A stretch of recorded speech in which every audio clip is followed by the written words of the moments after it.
Welcome to your Pick a Card Tarot readings for the month of October in Libra season. If you're watching this at another time, that is totally fine. These are timeless energy predictions. So whenever you're connecting with me is when you're meant to see this. And please exercise your intuition to take only the messages that resonate with you. We're going to begin with a quick meditation as always. So get into a comfortable position. Let's begin. You can roll your shoulders back and maybe close your eyes if you like. And let's just take 3 deep clearing breaths in through the nose and out the mouth. Breathe in.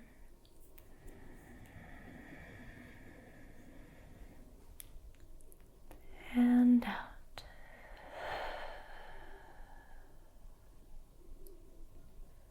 Deep breath in.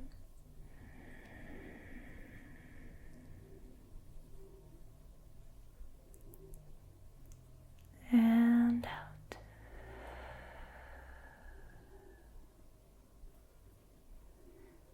One more time. Deep breath in.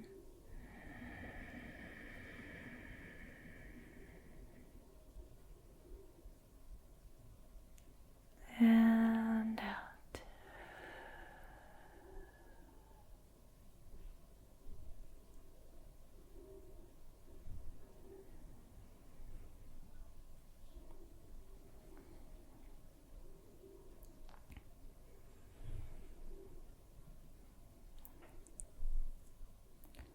And now connecting with your body, the sensations that you feel in this moment.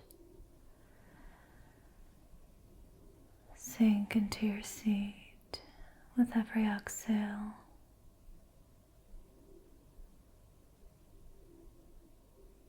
Relax your eyebrows, forehead.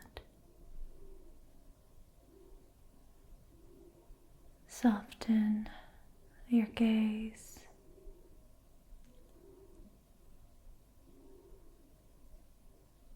Relax your cheeks and jaw.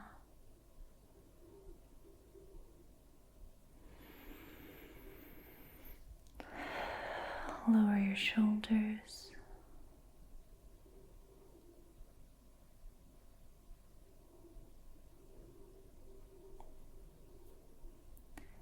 Bring all of your awareness to your heart space.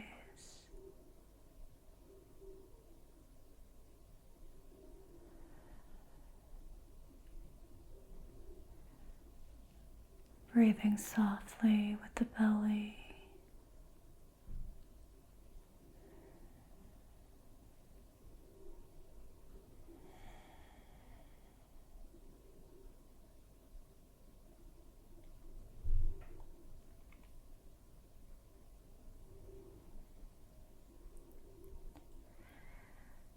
For today's readings, I invite you to set the intention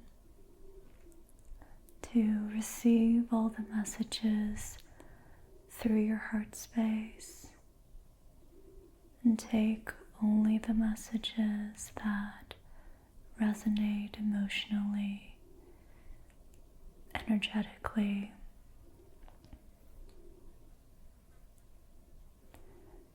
Take the messages that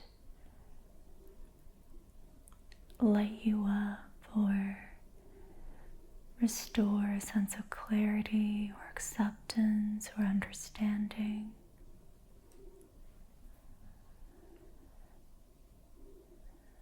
Take the messages that click, that somehow align with your process and what you've been chewing over.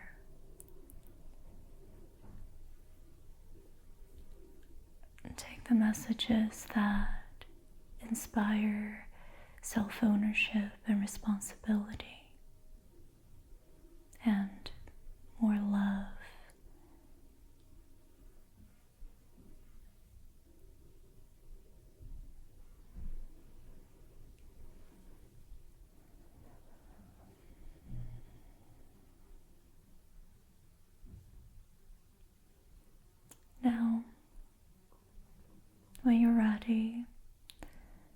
can open your eyes and take in the three groups before you. For group 1, we have Dalmatian jasper and stingray from the animal spirit deck.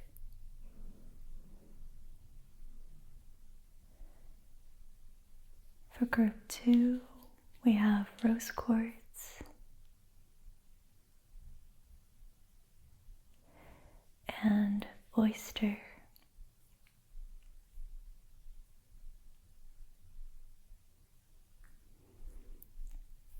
For group 3, we have spotted obsidian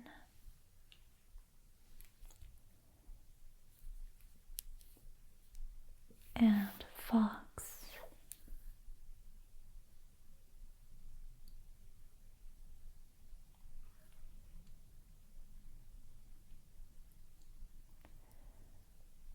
Now soften your gaze. Just take in everything you see in front of you. With this blurry panoramic vision, notice if any colors or shapes stand out to you.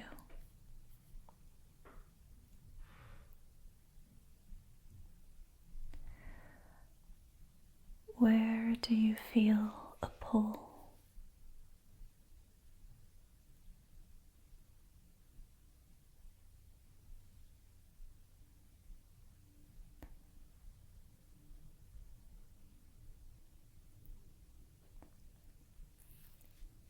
Notice which words or numbers stand out to you as you hear them. 1, stingray. 2, oyster. 3, fox.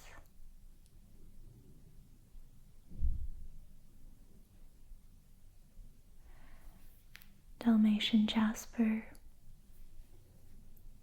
Rose quartz, spotted obsidian.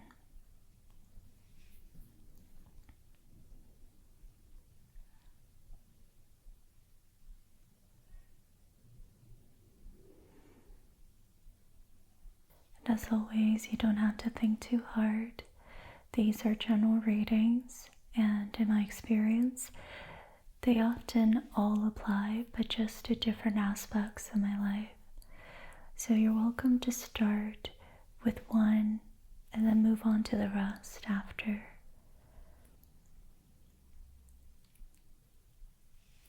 And once you've chosen your reading, you can go down to the timestamps below and I'll see you over there. And before we get into them all, I just want to give a huge thanks to Squarespace for sponsoring today's video. If you've been looking to spice up your resume or portfolio, Squarespace is the perfect place to do so. Squarespace is the perfect platform to stand out by creating a beautiful, professional, branded online presence. One feature that makes a big difference is their designer templates.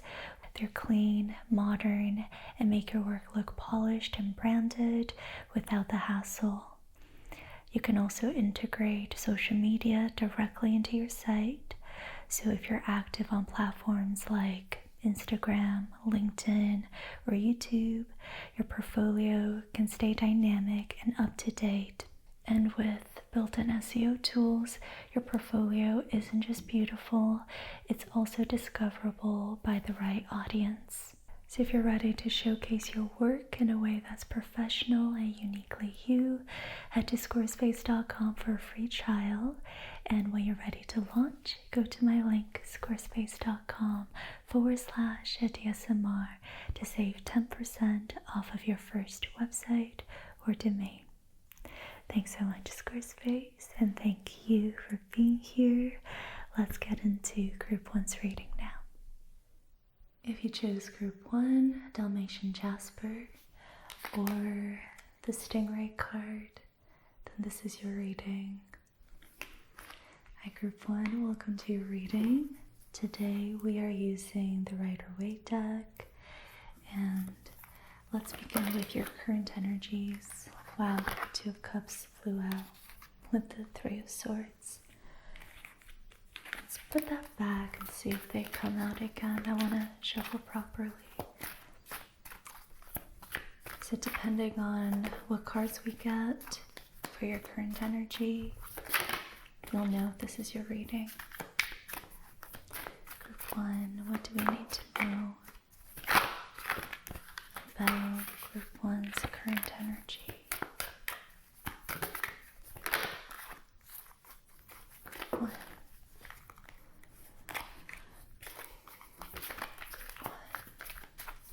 Dalmatian, jasper.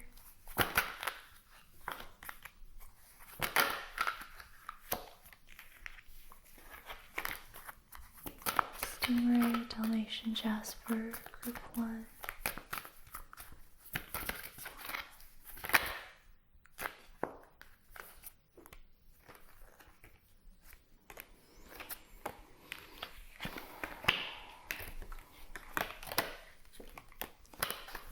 Okay.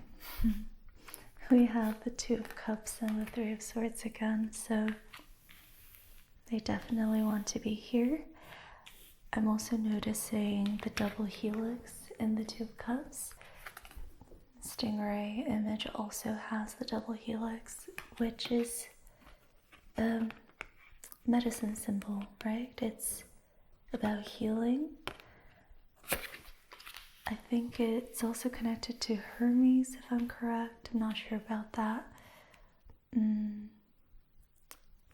So there's something about healing here because we have death as well, especially having the Three of Swords with death is quite significant. We also have Hermit, so you're in a period of introspection right now, maybe isolation. You're very much in your own energy, processing some deep stuff. Death card came out with the Eight of Wands.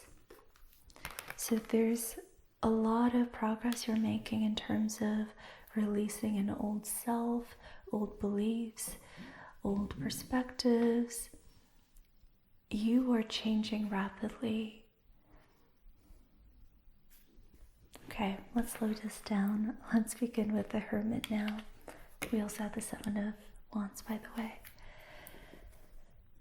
So with the Hermit, you could be in a period of hermitage right now, isolating yourself from others, spending a lot of time in your own energy, really feeling tension in my throat and kind of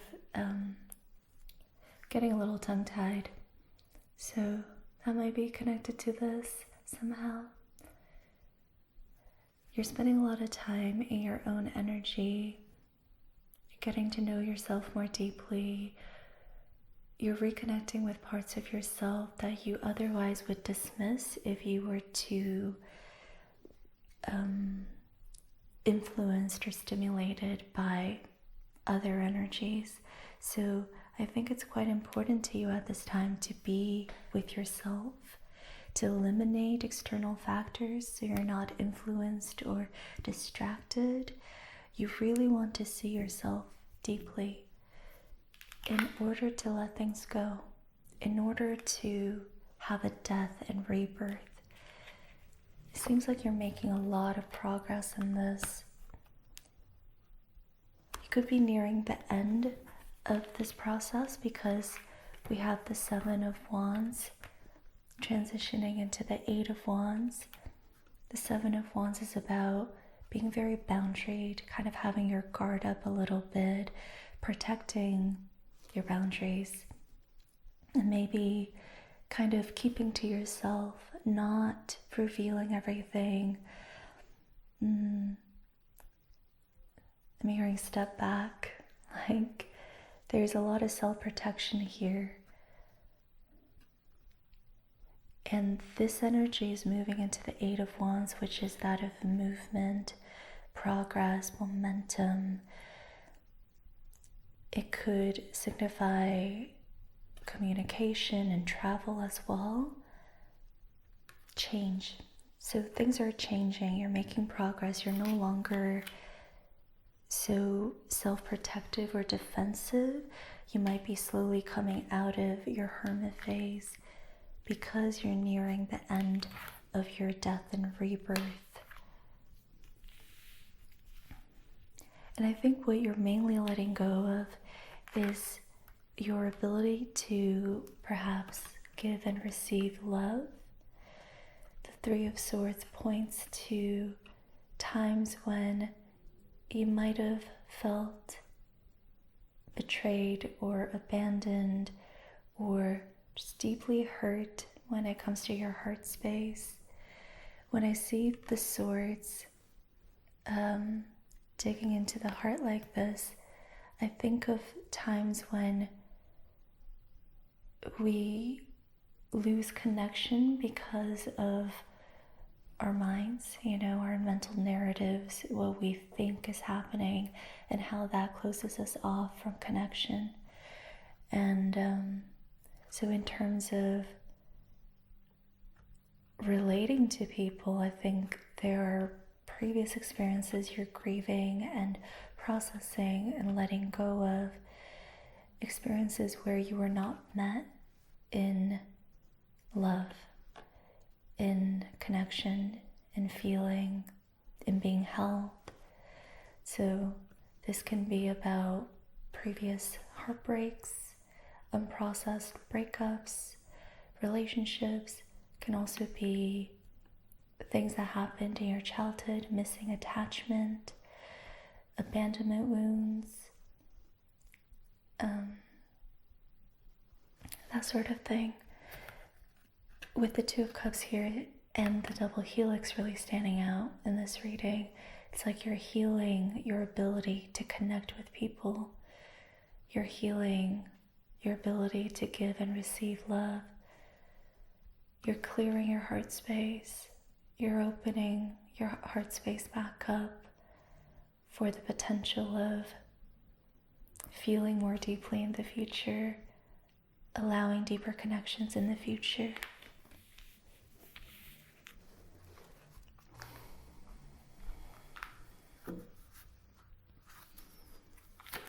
Okay, let's get some cards from the Marcel Oracle deck now. You have Lovers. Yeah, so you're doing a lot of karmic clearing when it comes to love. And I'm not just talking about romantic love.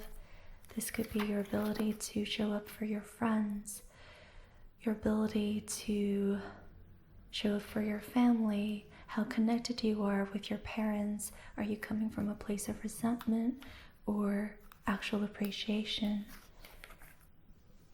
You have twinning as well, so that kind of, I feel like, confirms the Lovers and Two of Cups. You want to be met in connection.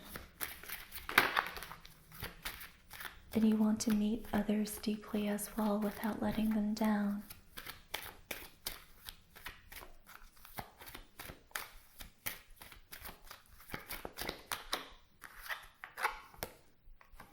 You have inspiration. Interesting. And also solitude in reverse. So I do think you're coming out of your hermitage. Spirit's slowly inviting you out of the cave now. This period is beginning to come to a close.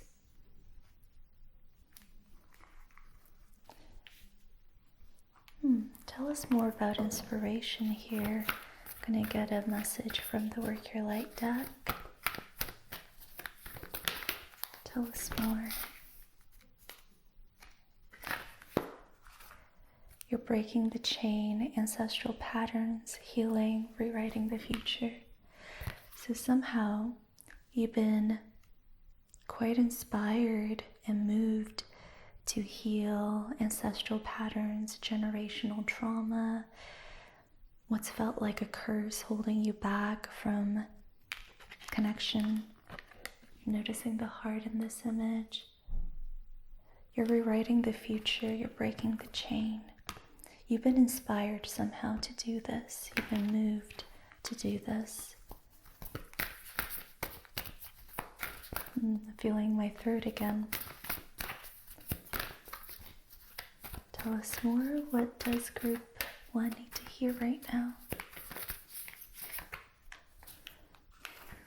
The ever unfolding rose cracked open is happening for you, not to you. So something might have initiated this process somehow, and perhaps it's felt out of control at times, overwhelming. The Spirit wants to reassure you that in being cracked open, this is all happening for you. This healing is good. This is happening for you, not to you.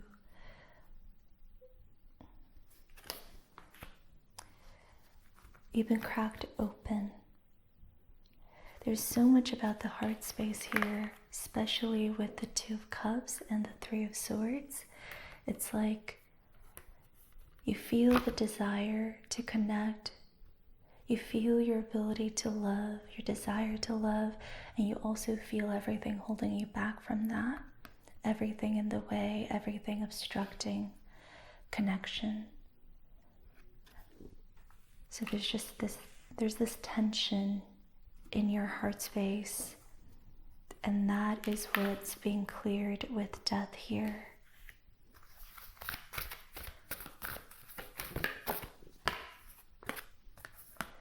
You have deep replenishment, retreat, rest, be held.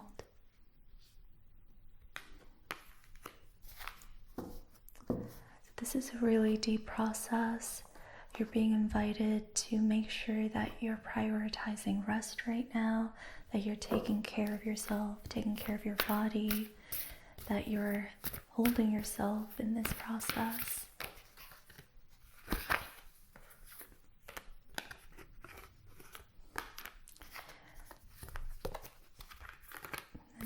It's quite contradicting, but now we have, it's time to take action. New moon in Aries. So there's some sort of new beginning that's coming into your energy with death. You know, a death is also a rebirth. With this coming to completion now, you are being reborn with this Aries energy, this new moon energy. And soon it might be time to take action. You have hold your vision, fixed moon. And the vision could be this 2 of Cups, lovers and twinning. Hold your vision. What do you desire here? It's important that you're clear about that and that you're focused toward that vision. Okay, I'm going to get some cards from the Wisdom of the Oracle deck now.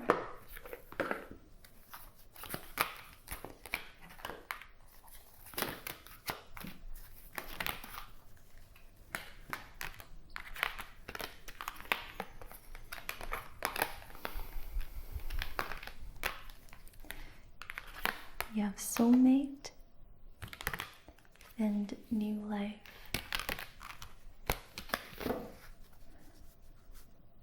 So it might be time, I think you're nearing the time to take action towards a new chapter in which you're going to be reconnecting with someone who wants to meet you halfway. This could be a friend, a group of friends. This can be a lover, a potential partner, someone you have interest in. This can be your parents, siblings, someone you want to reconnect to who might be capable of meeting you halfway. So that's what I'm getting from soulmate. This can be platonic or romantic depending on your situation.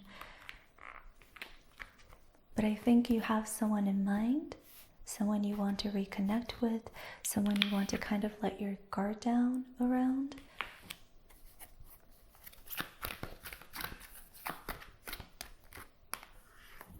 No place like home, so it might be a family member.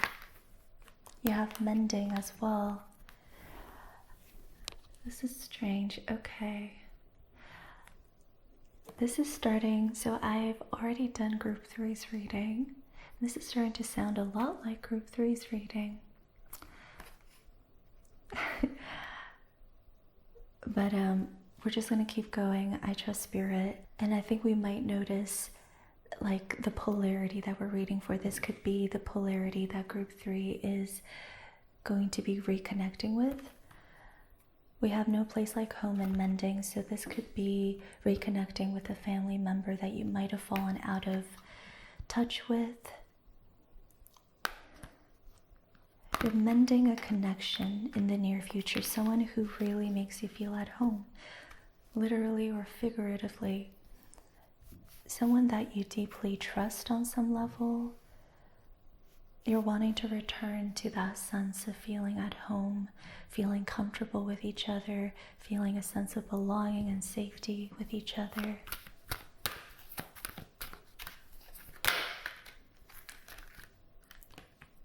You're being asked to remain flexible when it comes to how you go about this. Okay. Now let's get an archetype from the wild unknown. What is an archetype that group 1 can learn from at this time in order to move forward on their path?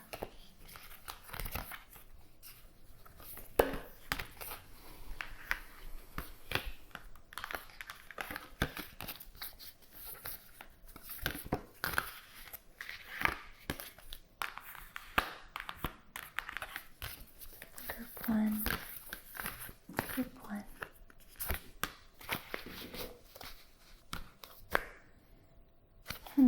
We have threshold.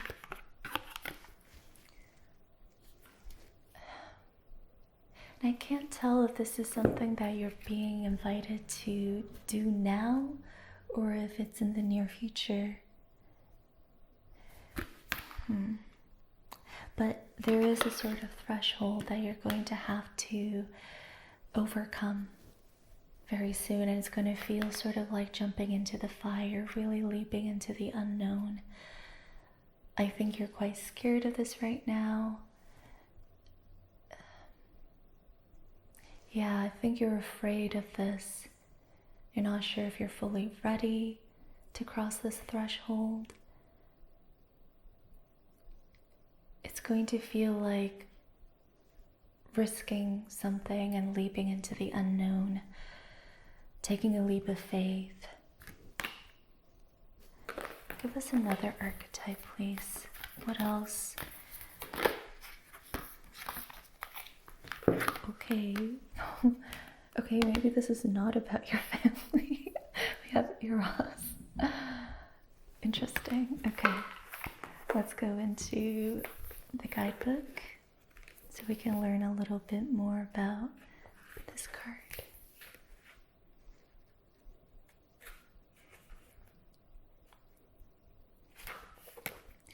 Okay, I'm hearing it is about your family in the sense that what you're healing largely has to do with your family. Missing attachment, abandonment, emotional neglect from childhood, just lots of things you have to grieve from your childhood in order to open your heart space back up. So perhaps the person you want to reconnect with is not a family member.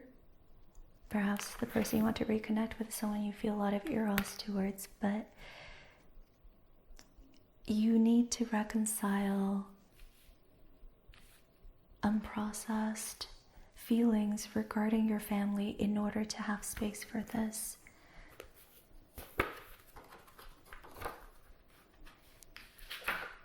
Because you do want to feel at home.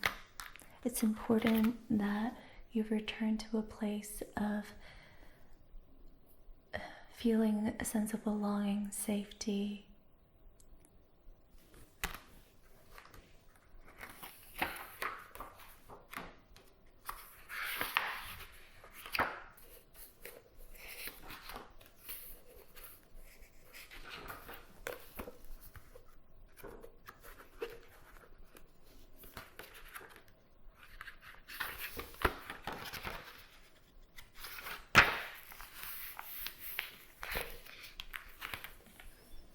Also known as love as desire, eroticism, sensuality.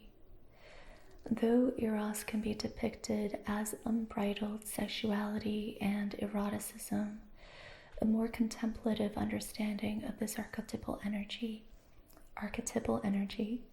it's hard to talk right now, leads us to the root of desire itself.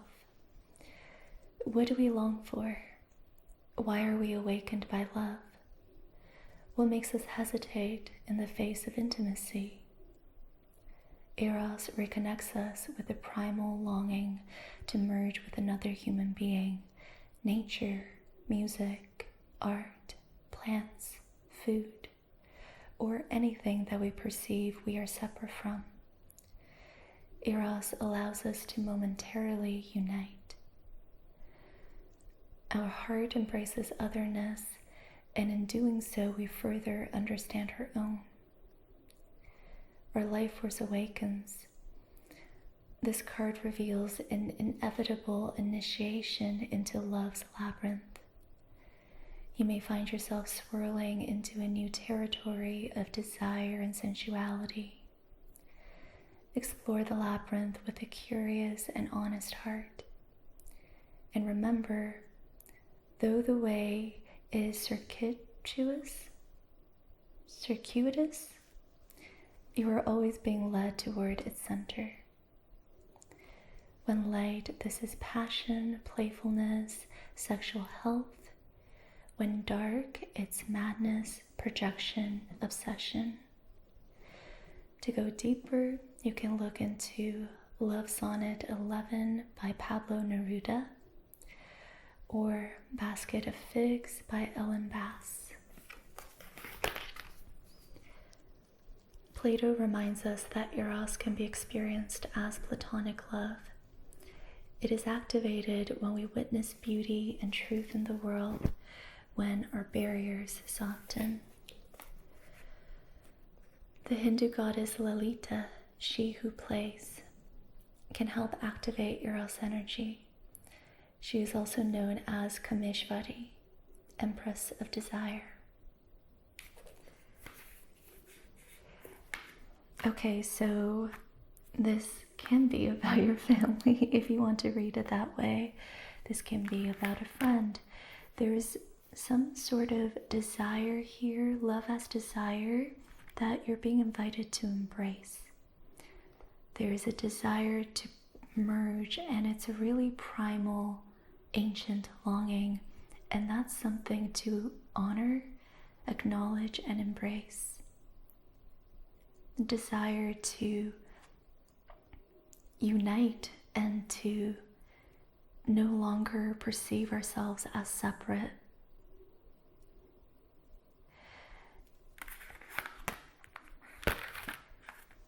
Now I kind of see why we got the threshold.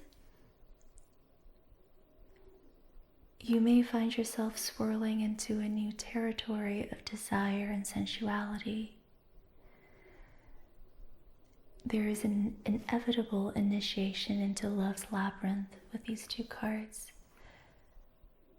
This initiation is inevitable. Sooner or later, you will be asked to cross this threshold into love's labyrinth, into this fire of desire and Eros. And again, when we speak of desire here, of course it can be pure sexual desire. It can also be sensuality, like, you know, the way you desire food, like, oh, I miss my mom's cooking, like, oh, I miss my grandmother's cookies.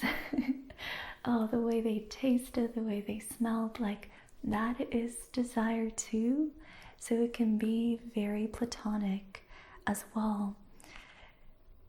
You could have this primal longing to feel at home with someone, with a group of people, with your family. That is part of this also. So there are various ways to read this energy, so take it the way it applies to your situation.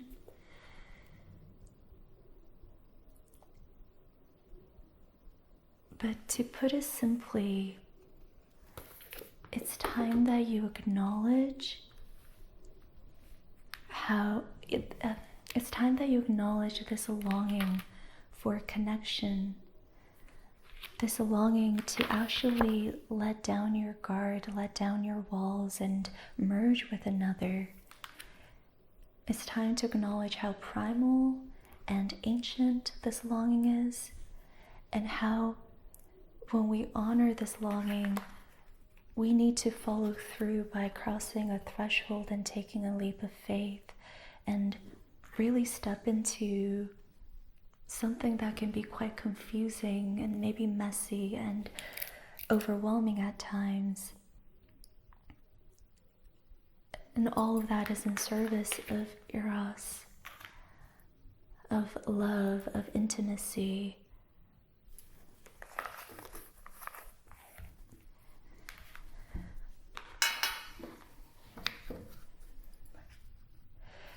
And I know I said this reminds me quite a lot of Group 3's reading.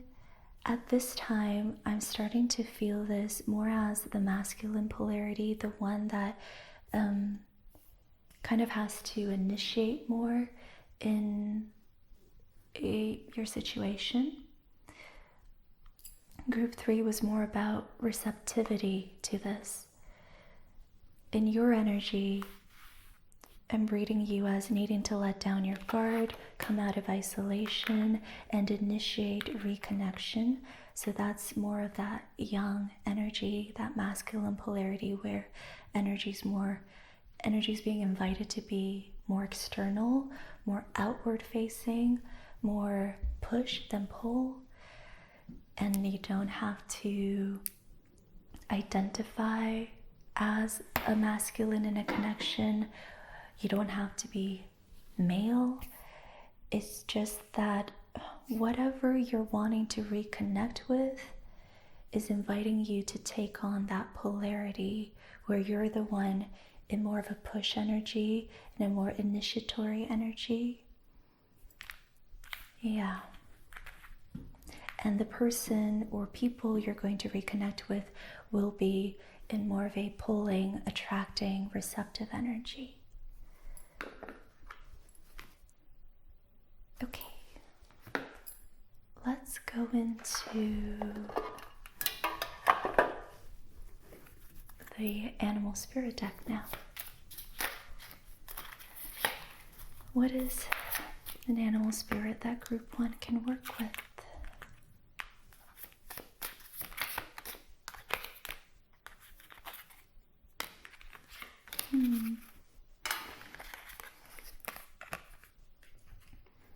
You have shark and unicorn. I really like these two cards.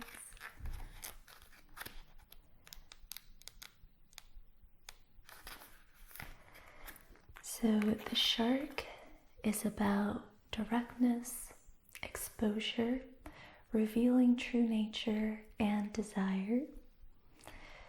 The shark is only dangerous when we don't acknowledge it. This card indicates that something big needs to be exposed.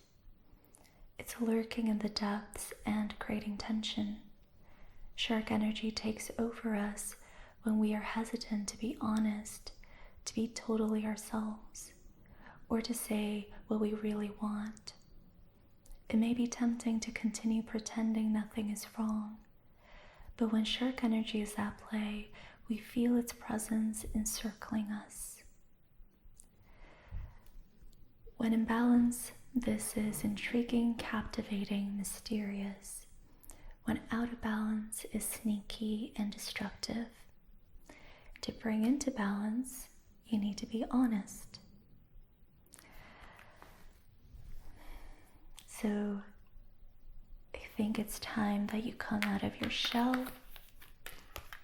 with the Hermit and the Seven of Wands and reveal what you've been keeping to yourself. This can be toward this specific person that you're wanting to reconnect with. I'm getting that for some of you, this is also about fully acknowledging to yourself that you have certain desires. With this Eros energy, Eros can be quite destructive if we don't acknowledge it. Then it can leak through perversion.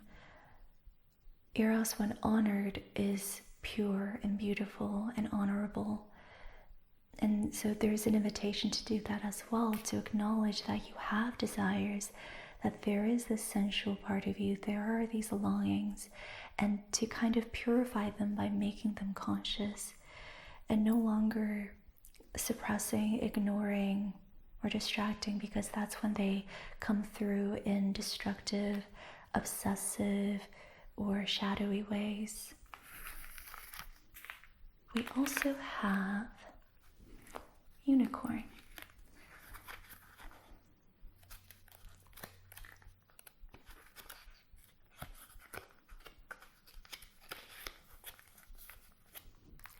The unicorn is about reconnecting to higher wisdom or divinity. It's difficult to see, hear, or think of a unicorn without immediately questioning if it's real.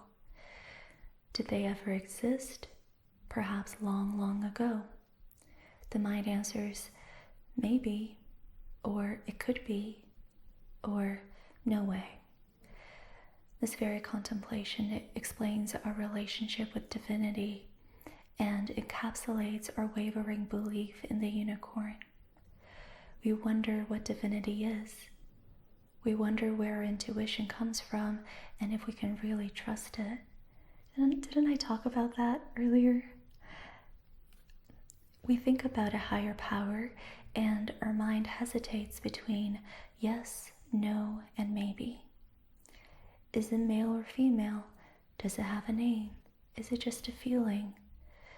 The unicorn card appears and wakes us up to curiosity about the higher self and the divine.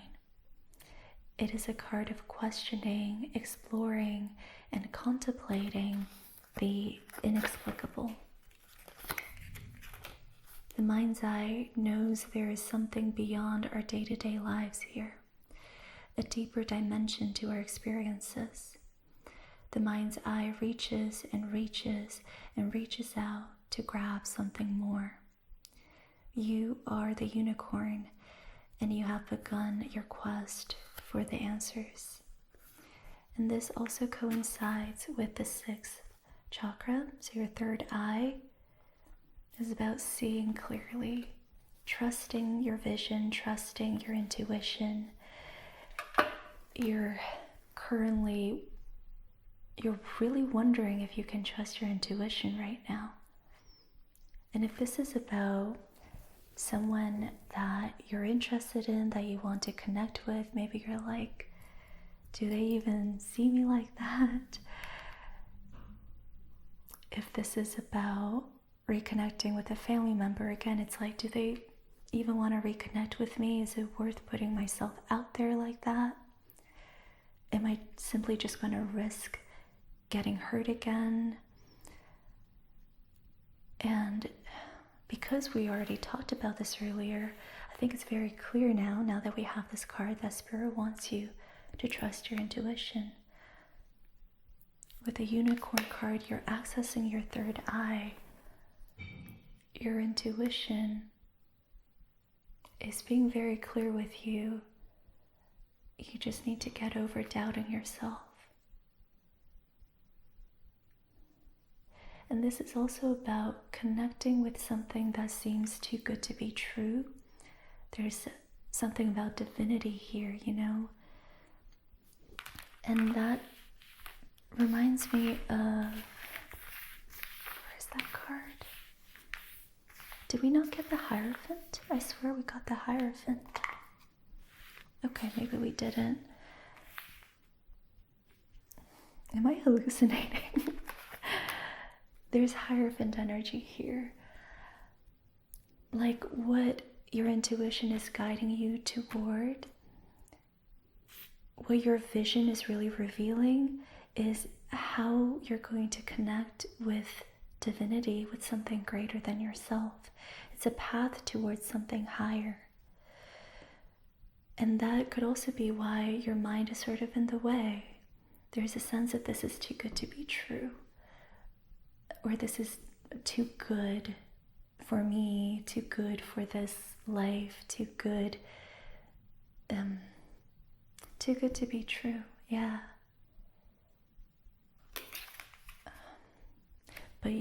But it's time to get over that doubt. I ran out of memory. I'm back now. But as I was dealing with that, I got the message that even the fact that I said, am I hallucinating right now? Am I hallucinating right now? That could also be, like, maybe that's something you've been saying to yourself. Like, am I making all of this up? Am I hallucinating? Am I just kind of going a little cuckoo?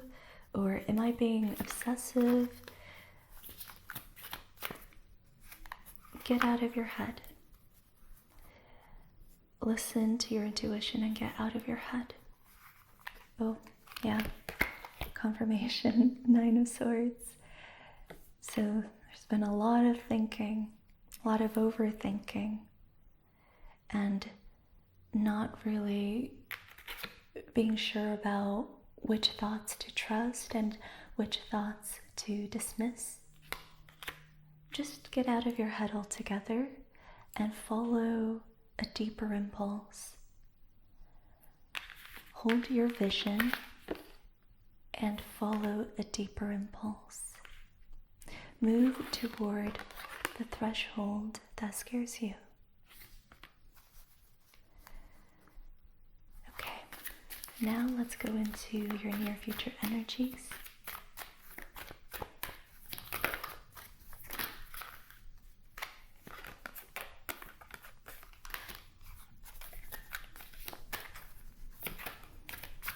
What can Group 1 expect in the near future if they are to follow the guidance here? How might these energies play out? Group 1.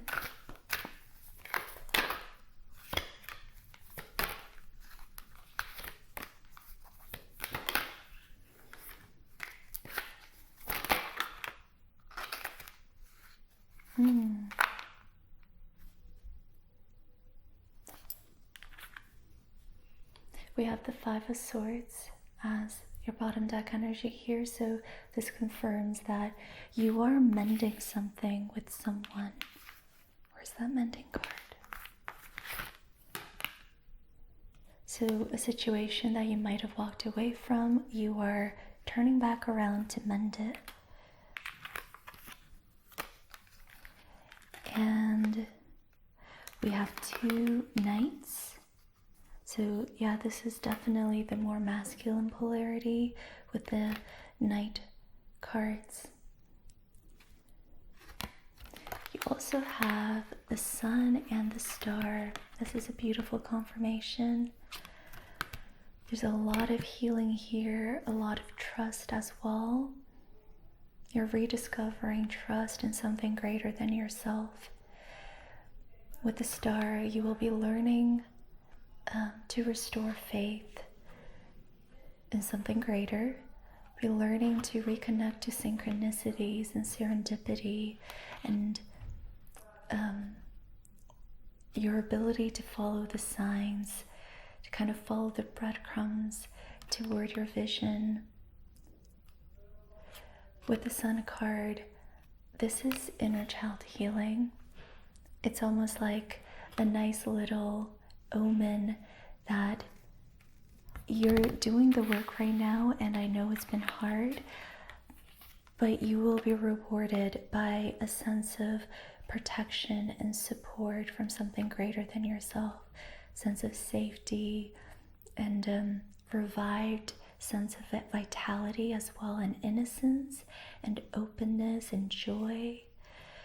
This is a really beautiful card. It's the most positive card in the deck, so it's a really beautiful omen. You're moving towards a more healed version of your inner child, greater joy, greater sense of safety and openness and play.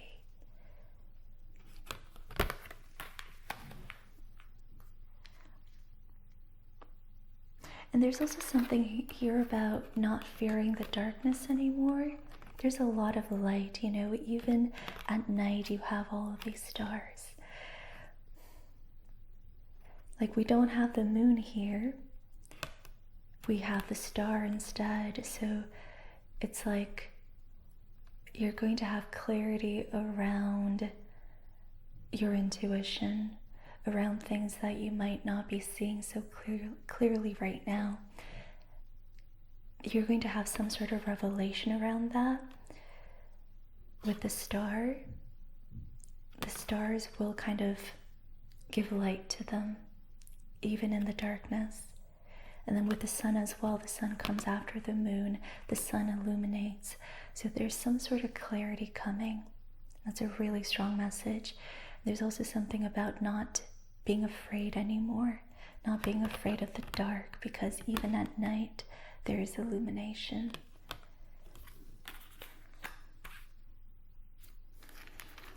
And then you have, again, going back to the 2 knights and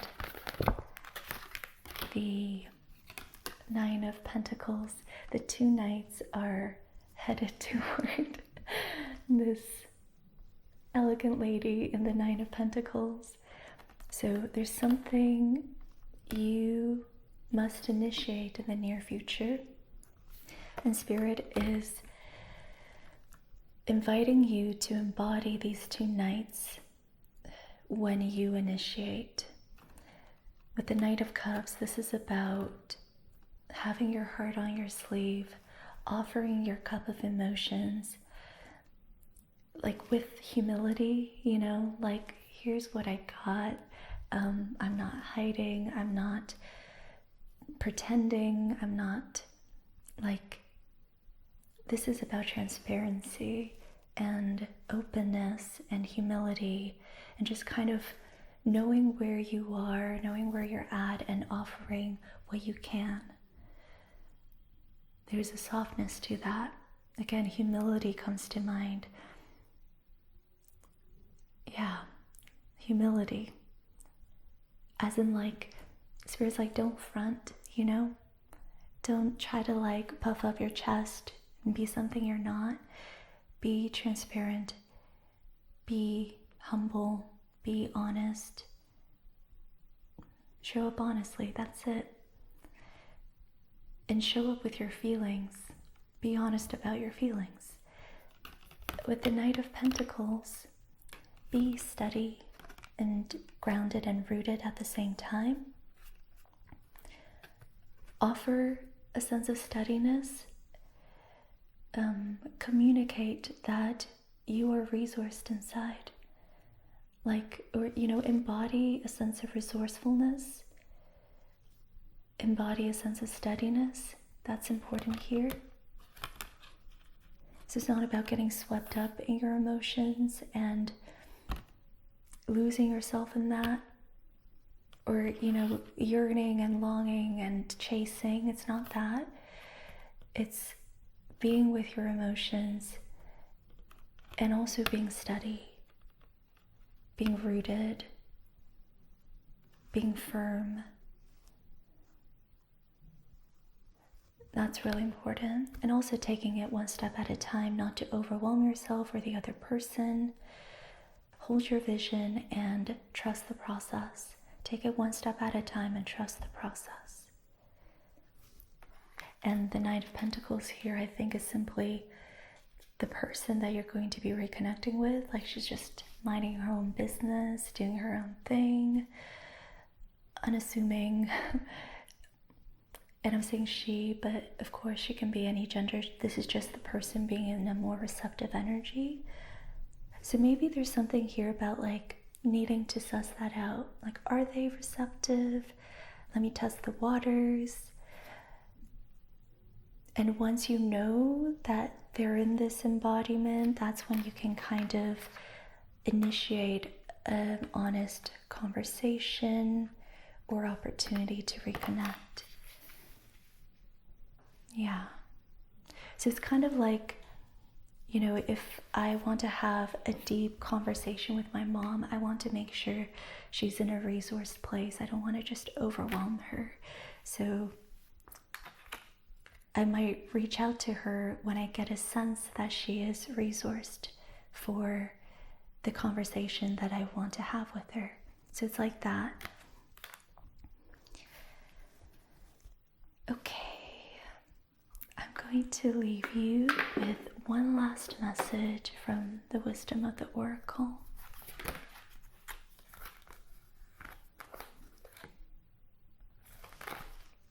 Okay, maybe it's time to act like right now, because it's time to take action from earlier. We also have time to go, unfinished symphony. You have unfinished business here, and it's time to tend to that. It's time to go, time to take action. Interesting. All right, group one, thank you so much for being here. This was such an interesting reading. This was a lot of fun for me. Let me know how it resonated for your situation, because I feel like there are a lot of different ways this energy can play out depending on your circumstances. So I'm super curious. I'm sending you so much love, light, and healing. And I'll see you in another video or in another reading. Bye. If you chose group 2, rose quartz, or the card oyster, then this is your reading. Hi group 2, welcome to your reading. With the oyster card, I'm hearing clammed up, so that might resonate somehow for some of you. We're using the Rider-Waite deck today, and let's get some cards for your current energies so that you can really be certain that this is your reading. So group 2, what do we need to know about group 2's current energies?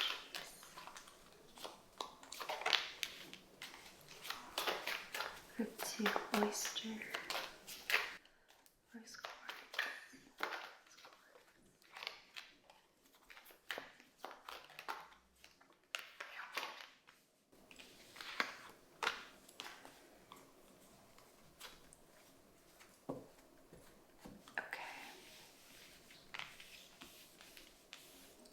Let's get some Marcel's oracle cards as well.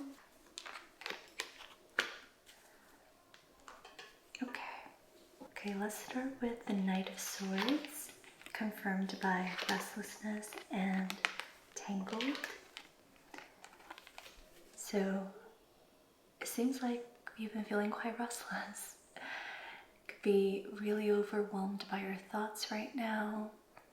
Getting the sense that there's a lot of mental stimulation right now that you're entertaining. You could feel like you're kind of tangled up in your thoughts, in your mental narratives. Maybe you're feeling I'm getting the sense that like maybe you're entertaining opposing narratives. Like one day you believe something and the next day you're thinking the opposite, and you kind of just find yourself going back and forth, ruminating and feeling mentally confused and overstimulated. With the Ten of Swords, it also feels like you're quite aware of this, and in entertaining the mental stimulation, you're actually kind of digesting these narratives or integrating them. and letting them free, letting them go with the Ten of Swords.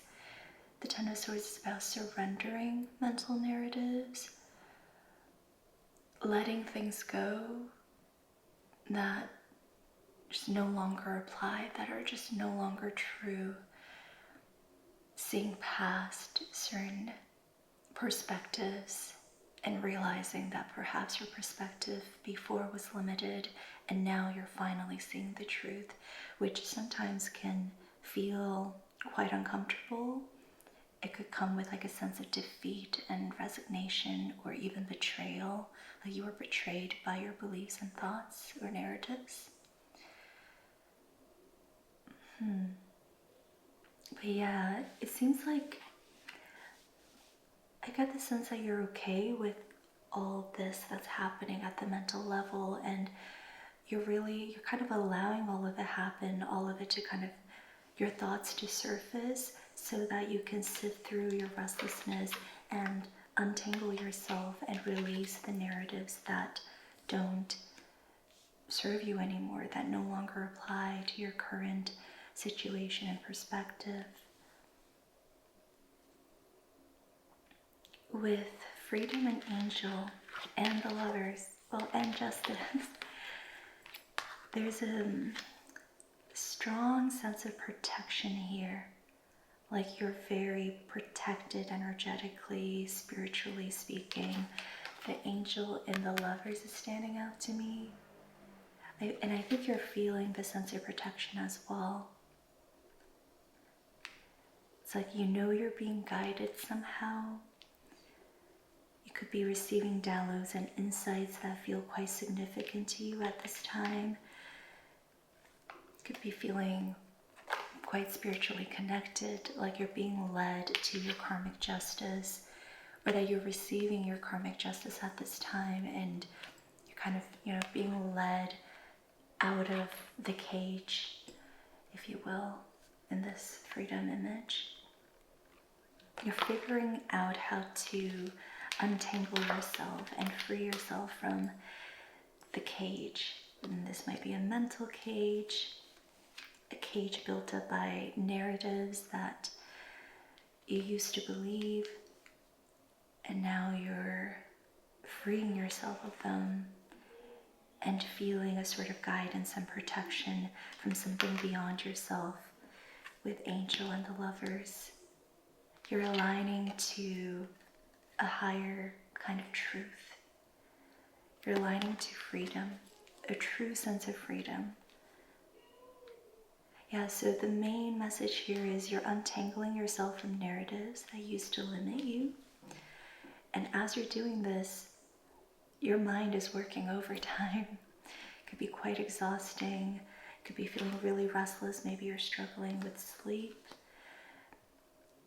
And in this process, you're freeing yourself somehow, freeing yourself from narratives that are limiting you, and you're opening yourself to a more expansive version of your life, higher possibilities, higher truths, higher paths.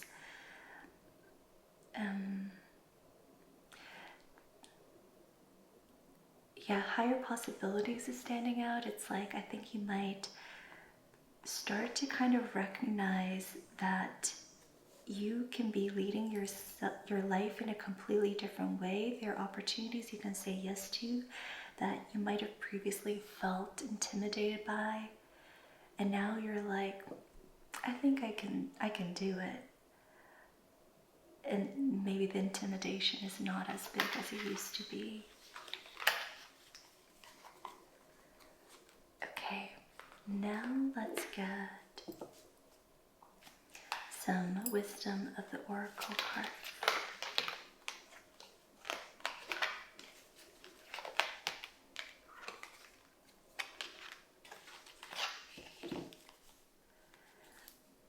You have regeneration. Yeah, so I feel like that confirms the Ten of Swords and Justice. It's like you're rebuilding yourself and your sense of identity, your self-belief. and you're coming out feeling more renewed. There's a change in the wind as you're balancing the scales and claiming your karmic justice by, figuring your way out of this cage and entertaining higher, more expansive opportunities and possibilities. There is a change in the wind. Like you're aligning to things that you previously didn't think were possible, or that you might have believed you were unworthy of. And now with this kind of change in the wind, you are feeling worthy of it. You're aligning to a higher timeline, to things you've always wanted that you now feel like you can actually reach out and grab. You have a message in a bottle. That's interesting. Let me get another card to clarify. Message in a bottle. Message in a bottle for group 2. Don't think it's supposed to come from this deck. Let's go with the Work Your Light deck.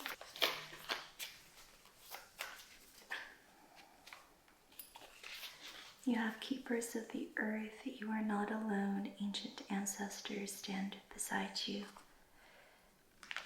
Yeah, so there's a strong sense of protection, energetic, spiritual protection with the Ancestor card here, the Angel card, and the Lovers.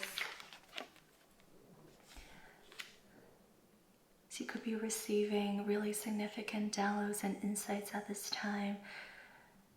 I would encourage you to journal more, to take note of these downloads and insights, and they might start to kind of come together organically over time.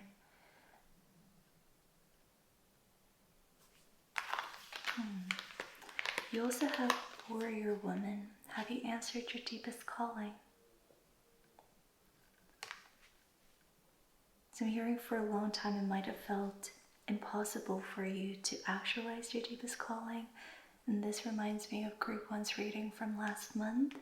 It's like there's something you wanted, a dream that you wanted to actualize, but it just felt impossible to make it come true. And you spent a long time becoming the kind of person who can make your dream come true.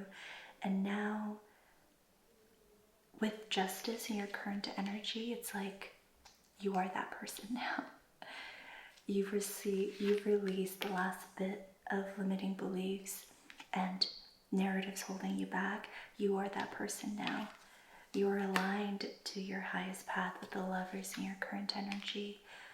So, what is it going to take for you to answer your deepest calling? There are messages that are energetically trying to come through as creative inspiration. And so it's a really good time for you to listen to downloads and insights that you receive throughout the day, to take note of them and start to piece them together so that you can kind of, follow the breadcrumbs toward the thing you're after. And so really what that is, I think, in the practical sense, is creative inspiration. Creativity doesn't I think a lot of the time, you don't really know what you're going to create, but you follow impulses until it comes together, I think most artists work that way. So in order to answer your deepest calling, you want to just kind of follow the breadcrumbs. You don't need to know what you're going to create, but just begin creating. And I'm using the word create in a very loose sense, in a very general sense. You don't have to be an artist, but basically follow the breadcrumbs, follow the downloads and the insights, trust the messages that are coming to you at this time. You have become the person who can answer your deepest calling. You are that person. You are that girl.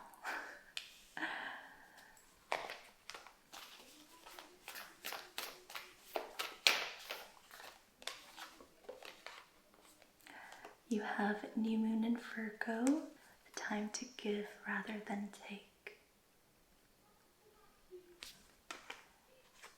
So it's time to increase your output.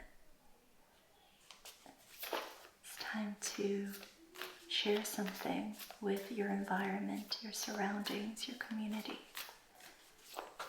your people. It's time to give. A personal issue reaches resolution, full moon in Cancer. Group 1 also got this card. I wonder if this is about the eclipse energy that we were in recently, because that was quite intense. That was crazy. So I think, so I feel like this is pointing to this regeneration period that you've been in with the Knight of Swords and the Ten of Swords. This is reaching a resolution. You're closing out this chapter of regeneration.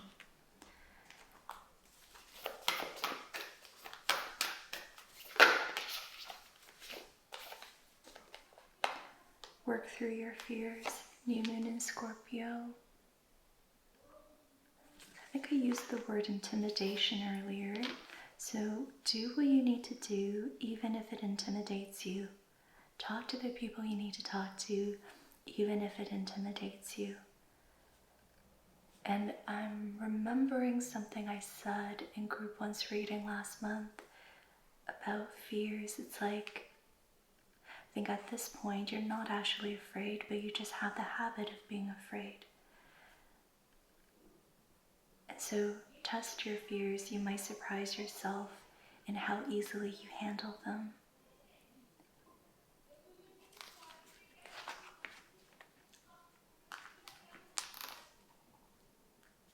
So if it's like, oh, I can't possibly talk to that person, they're too intimidating, give yourself a chance, and you might surprise yourself in how naturally you handle a conversation with them.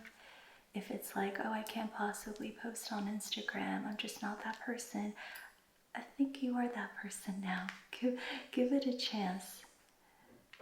Just post one post and see how you feel. You might surprise yourself when it comes to your fears.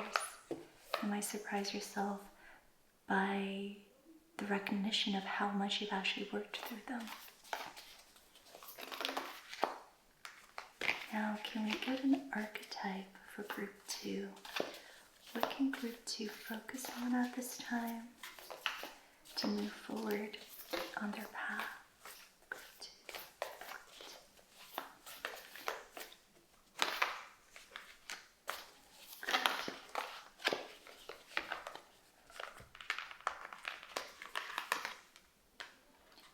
You have the Shapeshifter 15.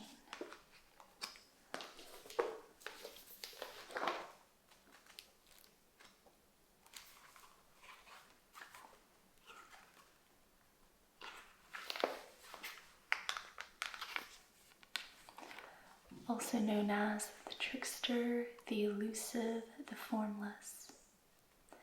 The Shapeshifter has a love of theater, games, and trickery. Its energy appears as one thing, only to reveal a more complex story below the surface. The Shapeshifter is within all of us to some degree. It is the side of ourselves that is slippery, non-committal, and experimental, and longs to dismiss the rules. We need its energy to adapt to the ever-changing landscape of our existence. When the Shapeshifter card appears, it's important to imagine you are looking at life through a kaleidoscope rather than a single focus lens. At any moment, the scene may shift, revealing a more enchanting vision than you imagined. Be wary though, as the allure of the kaleidoscope can leave you exhausted and yearning for solid ground. Dancing long-term with a shapeshifter requires a central pillar of integrity that links us back to our center. When light, this energy is vibrant, adaptive, and humorous. When dark, it's a charlatan, people-pleasing, and trickery. The ultimate shapeshifter works undercover in service of the greatest good, the greater good. The diminished shapeshifter becomes a people-pleaser. The shapeshifter is related to the mask. Notice if these cards come together in one reading. If so, you are in the realm of heavy theater, illusion, possibly deception. So I feel like for you, this is showing up in its higher polarity. I feel like this has to do with networking and making connections and adapting to various different environments in service of expanding your horizon and meeting more opportunities and possibilities. Yeah, I feel like this is you coming into your power and recognizing how adaptable you can be, how alluring you can be in social situations that serve you and serve the greater good that you're in service of. So even though we don't have a card here indicating this, I feel like you're going to be surrounded by a lot of people in the near future.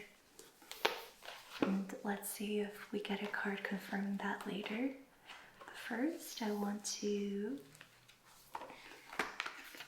read to you what Kairos is about.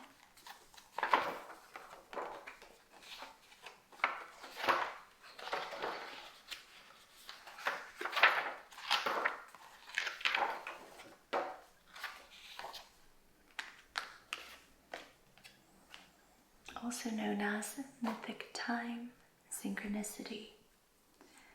We have all had the experience of timelessness, of life beyond the ticking of the clock.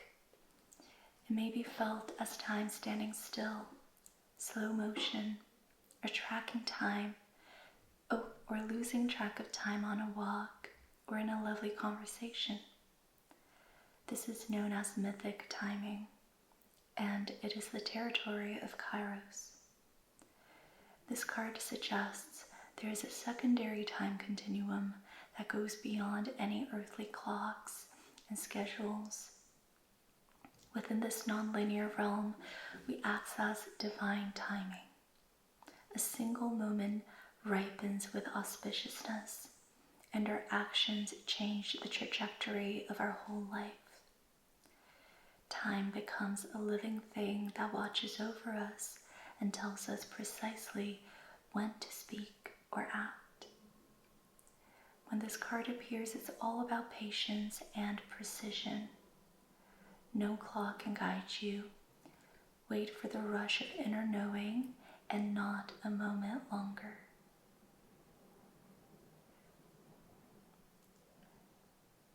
So precision's really standing out to me here. The sense of you need to wait for the green light that comes from your intuition, and at the same time, once you get the green light, you need to just book it. And you could, I'm hearing, like I just thought of booking a flight, and that wasn't what I intended to say with book it, but maybe you need to book the flight.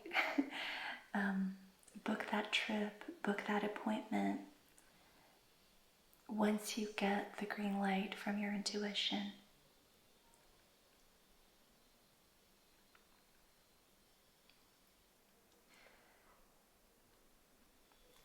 And the actions you take when you get that green light is going to open up so many opportunities that you otherwise would not know were there. So you're about to take action that might change the trajectory of your life in a really significant way. And I don't want to give you pressure with that. I just want you to really tune into your intuition at this time so you can catch the green light when you feel it.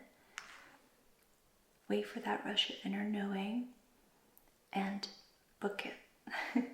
Do not wait a moment longer.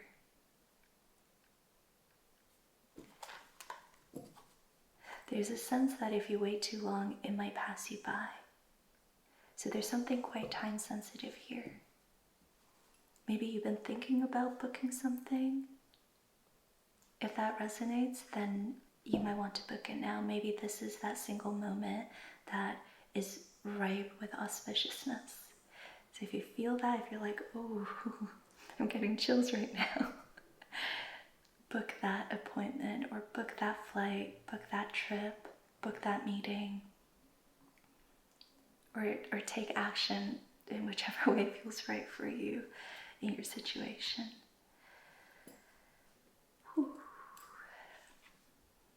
That felt quite significant. Okay, now I want to go into the animal spirit deck.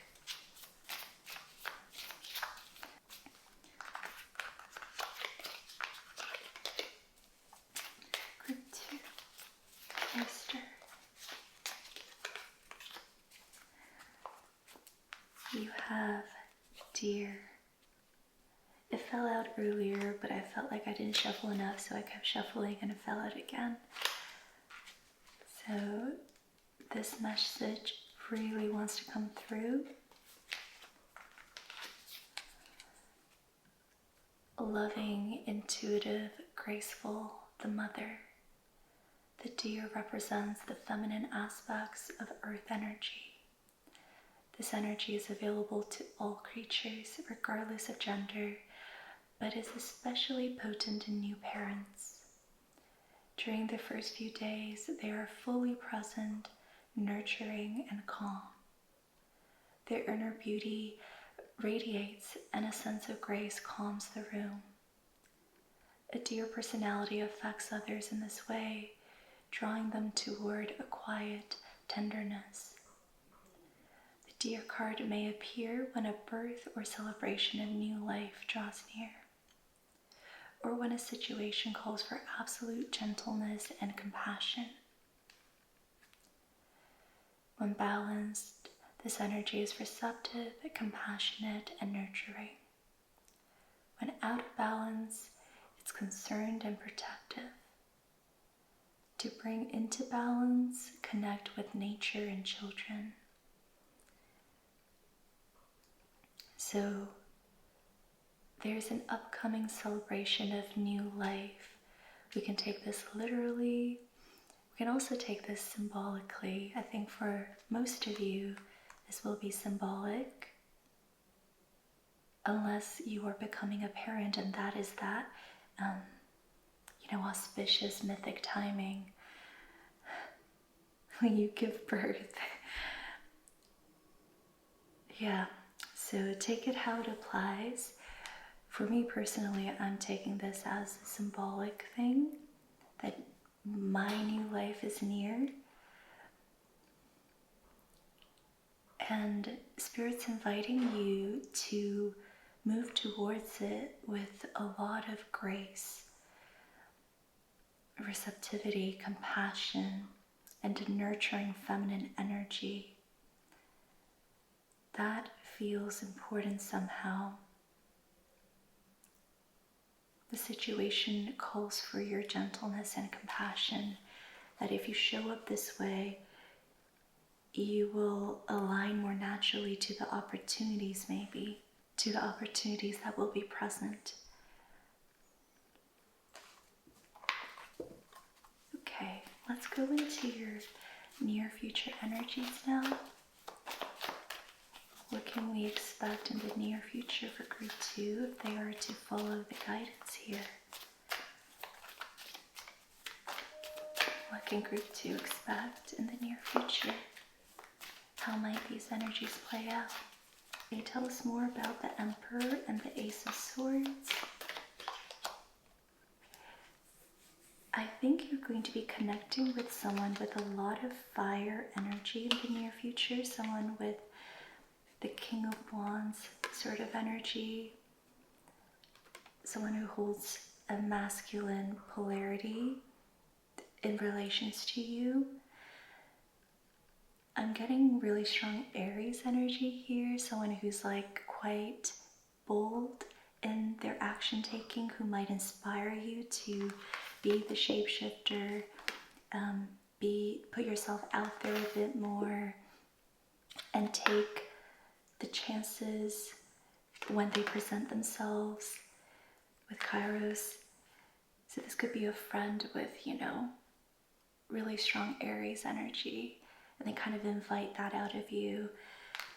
Something about connecting to them will help you have a sort of mental epiphany or breakthrough.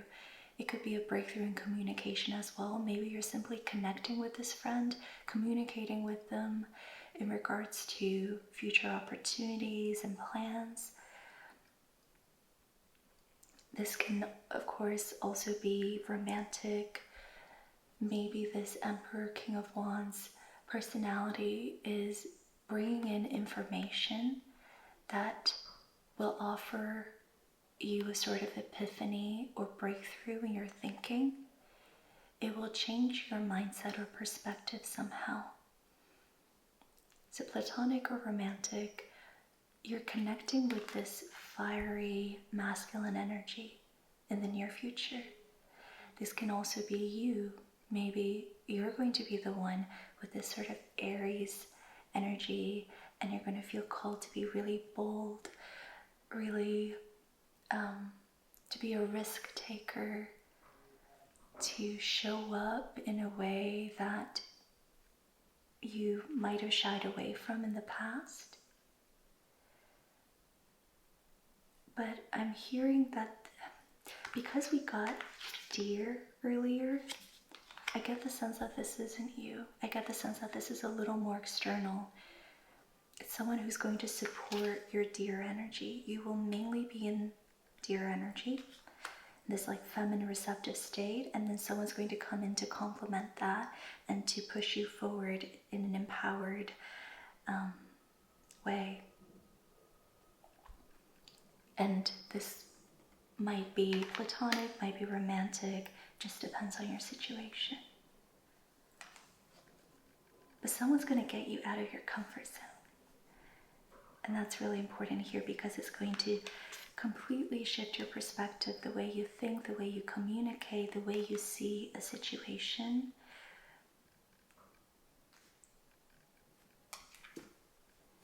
Can you tell us? Oh, we also have the Eight of Wands and the Wheel of Fortune. So mythic timing is really at play here.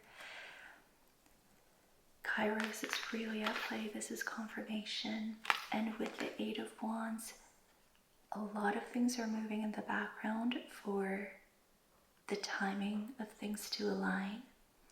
This can also be travel or further confirmation on communication you're going to receive and experience. But I want to know more.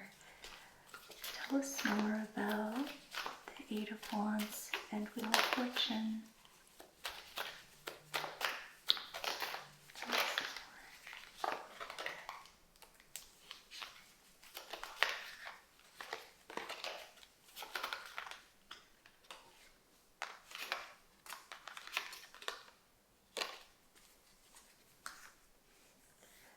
Yeah, I think mythic timing is at play when it comes to connecting with this Emperor or King of Wands.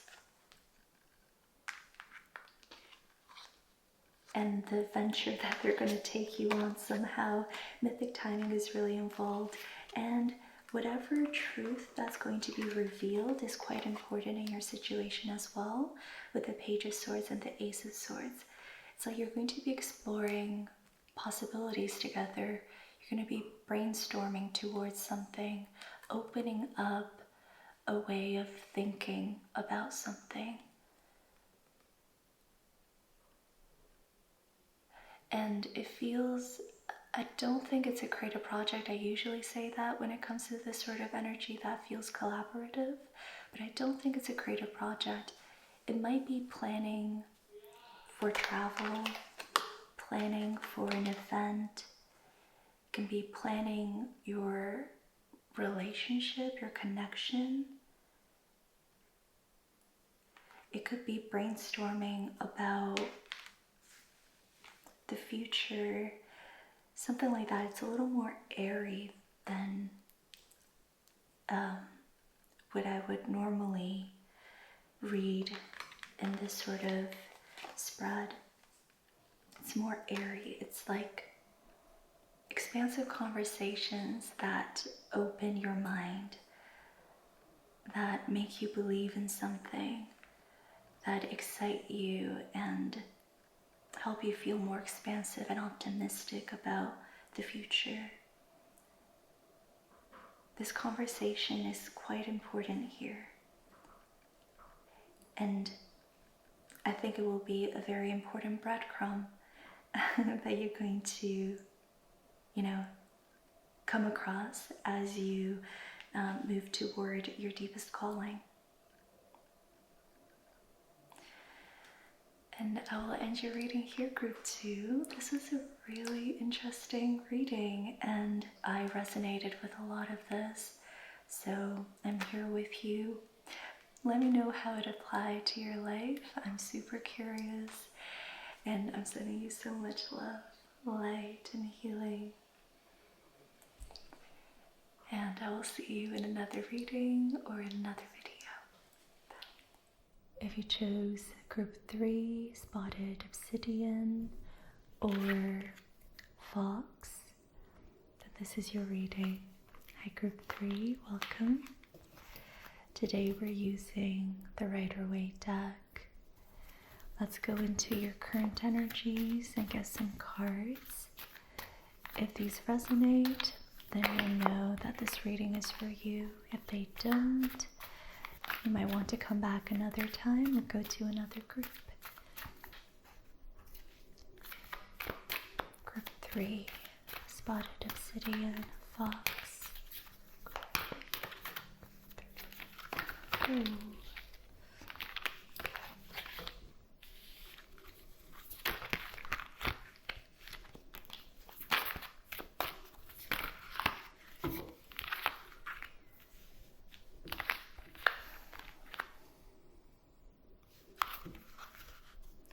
You have the Wheel of Fortune, 9 of Wands, and 9 of Cups, 2 nines. You also have the Tower as your bottom deck energy. So the concept of mythic timing, synchronicity, serendipity has come through in Group 1's reading as well as Group 2's reading, and now it's showing up for you with the Wheel of Fortune, and it's in your current energy. And so that's really fascinating. It's not a future energy, it's here now. So what's that about?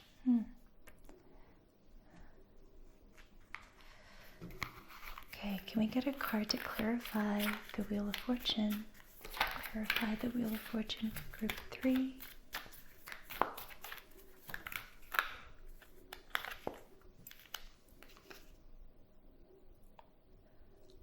And that does not clear things up at all. Can we get another card? Tell me more. Tell me more, please.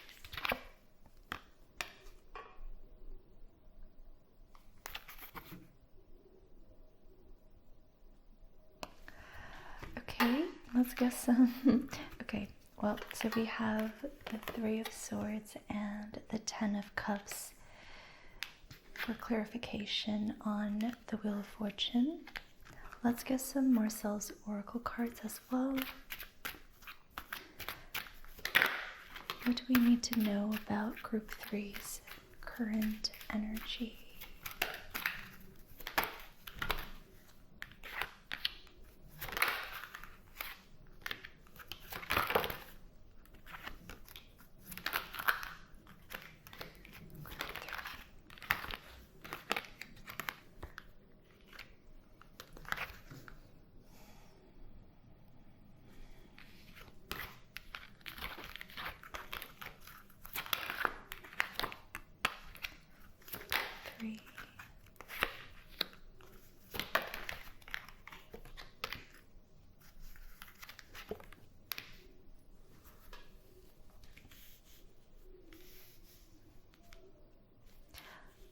Okay, I see. So the Wheel of Fortune showing up in your current energy is referring to surrender to something that you recognize is out of your control, and also something that you desperately want to be divinely gifted. So there's pain and grief around this. There's also a lot of desire, a lot of heartfelt emotions with the Ten of Cups and the Three of Swords. So this could be, a desire for a happy, healthy relationship, happy, healthy family, a long-term, stable family, home, relationship, and the grief surrounding that, feeling like it's out of your control. And the only thing you can do right now is to just pray for it, to pray that it will eventually come to you when Spirit is ready for you to have it. So there's a strong sense of surrender here with the Wheel of Fortune, recognizing how a lot of this is beyond your control, and feeling maybe a little frail about this subject. Like with the Nine of Cups, you deeply desire this. It would be a wish fulfillment to receive this sort of happiness. With the Nine of Wands, there's a sense of perseverance. You might be feeling quite frail at this time, like you've waited a long time and it's still not here, but you're still persevering nonetheless and overcoming personal challenges and limiting beliefs around this. I think with the Nine of Wands and the Three of Swords, it's like you're grieving a sense of unworthiness. You're releasing a sense of unworthiness. You're letting go of this, like a questioning, like perhaps you've questioned in the past if you're truly deserving of what it is you desire, if you're truly deserving of a happy, healthy relationship or family or home. And you're working through those really core fundamental beliefs. So with grieving and self-image, you're processing some really deep emotions at the core of your self-image, core of your identity. You have Lovers and Twinning, so it's like you almost have this, I'm hearing Neptunian, you have this kind of idealized version of a partnership, a relationship, or family, or love, to put it simply. You have this really idealized version of love that you want to bring into your life, that you want to believe is possible with the Lovers and Twinning. and the Ten of Cups, you're a lover boy or lover girl. Like, you have such a big heart, and maybe you are conscious of this, maybe you have come to the point of accepting that you really do believe in love, or you want to believe in love. Maybe you're still kind of on the fence about it, or don't want to fully acknowledge it as a part of your conscious identity. But I think there's a part of you that really desires unconditional love, however you want to see it. Be it, in the form of a happy home. Maybe you didn't grow up in a happy, healthy home, and you recognize that you desire that it's something you want to manifest because you didn't have it. Or you desire a healthy relationship, and you never really saw examples of that growing up. But there's a version of it that you have in your mind. You have a certain ideal when it comes to this sort of love or emotional fulfillment, and you want to bring it in. But at this point,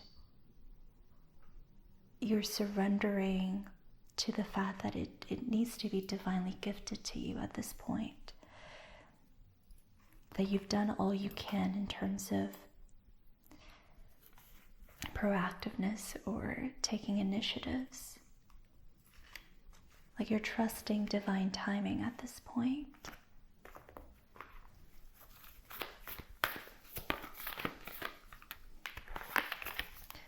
Let's get some cards from the Work Your Life deck. I want to emphasize that this doesn't have to be actualizing a romantic partnership. It can also be a yearning for a soul family, or like truly loving friends. Maybe you are craving a sort of support system that you've always envisioned for yourself, but just don't know where those people are. So it's not just about romance. It can be about wanting a certain kind of home, a certain kind of family, a certain kind of friend group or support system or community. You're trying to call in your tribe because you're recognizing that you don't have to do it alone. You want people you can lean on. There's an ideal version of that you really want to bring into fruition. There's a certain kind of love that you want to actualize. Awakening, energetic upgrades, a new way of being, integration. So there's a lot happening at a subtle level. You are aligning to this, and you're not aligning to it through taking action. You're aligning to it through this grief work that you've been doing as you've been processing deep core wounds around worthiness and maybe missing attachment. You're changing your sense of embodiment of love. And that's how you're aligning to this vision.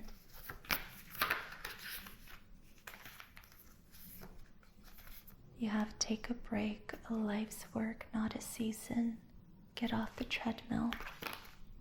So you might be feeling a sense of urgency at this time, and I think Spirit wants you to chill. And maybe that's not what you want to hear. Maybe you want to know that this is coming in soon. And maybe it is, but at the same time, Spirit wants you to take it easy and not to feel a sense of urgency or scarcity about this. Take a break.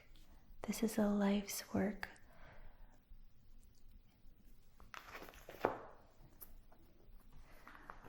Let's get some cards from Wisdom of the Oracle.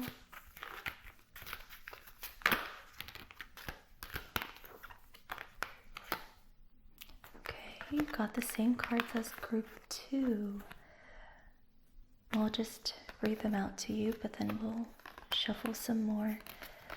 A change in the wind, regeneration, message in a bottle. So take them if they resonate, otherwise let's just keep shuffling.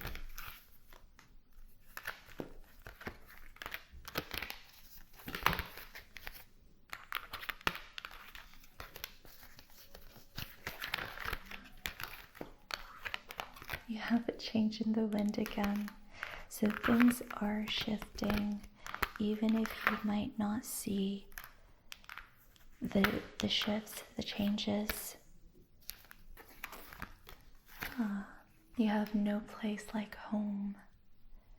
So this ideal love is really about feeling a sense of home, feeling a sense of belonging.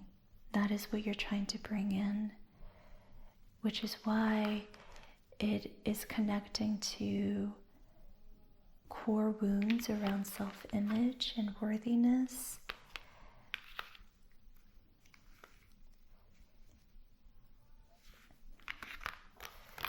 Now let's go into the guidebook. I want to read to you what the Fates is about. We also have Truth Be Told. So fate is at play here. Let's learn a little bit more about this card.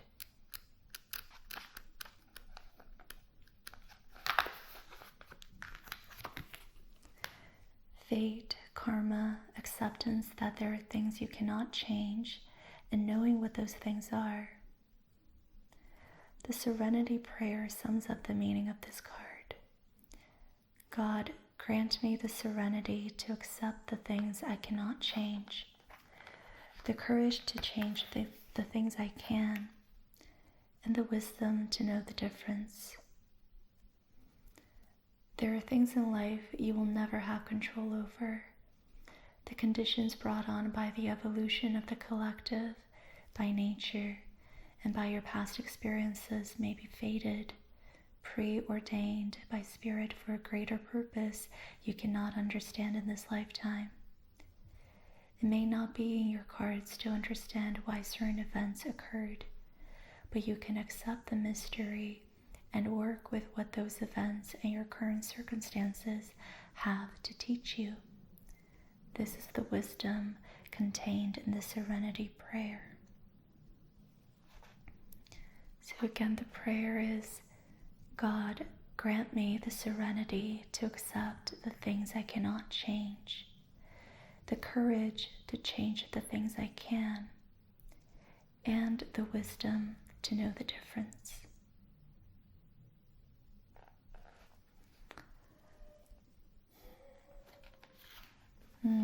Yeah, okay. So with the Wheel of Fortune earlier, you've been praying for things to change, for your vision to come to life, and you've been feeling quite helpless in doing so, like a lot of things are out of your hands here. With the Fates card here, Spirit's wanting to remind you that there are things you can change in your current situation. You can grieve your past, you can heal your heart space, you can release limiting beliefs around your self-image, around your beliefs. That's work you can do right now. And that's work that can dramatically shift your sense of embodiment and how you perceive your reality and how you engage with your reality. There are things you can do in your situation. You're not stuck. And there are also things in your circumstances that you have to accept are somewhat set in stone. So it can be like maybe you're wanting to heal your family system and create more harmony in your family with your parents perhaps, and there's some aspects to that maybe you have to just kind of surrender to and accept that your parents are not going to change in the way that you desire them to. They'll change at their own pace and as much as they want to. It's really important right now that you recognize what you have agency over and what you don't have agency over. And for many of you, that's going to look like going within, doing the inner work, changing your perspective, healing yourself, and letting go of expectations you have on people and circumstances. And also moving away from a sense of helplessness. Spirit wants to remind you that you're not that helpless. Yes, there's divine timing at play, but there are also things you can do right now to prepare for what's coming in.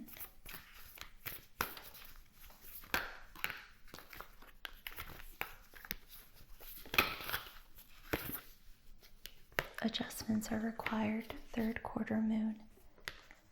Yeah, so you do have to prepare for what's coming in. Your commitment is being tested, first quarter moon.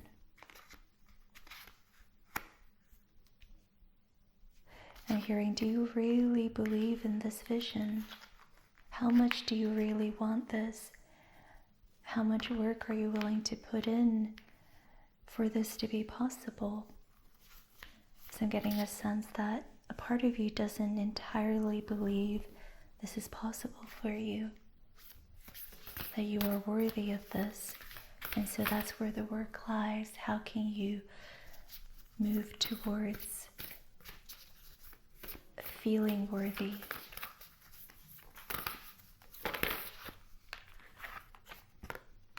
Confirmation, work through your fears. New moon in Scorpio.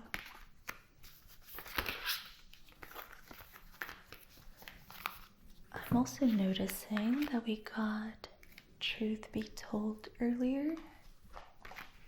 Let's go into the guidebook once again to learn a little bit more about this card.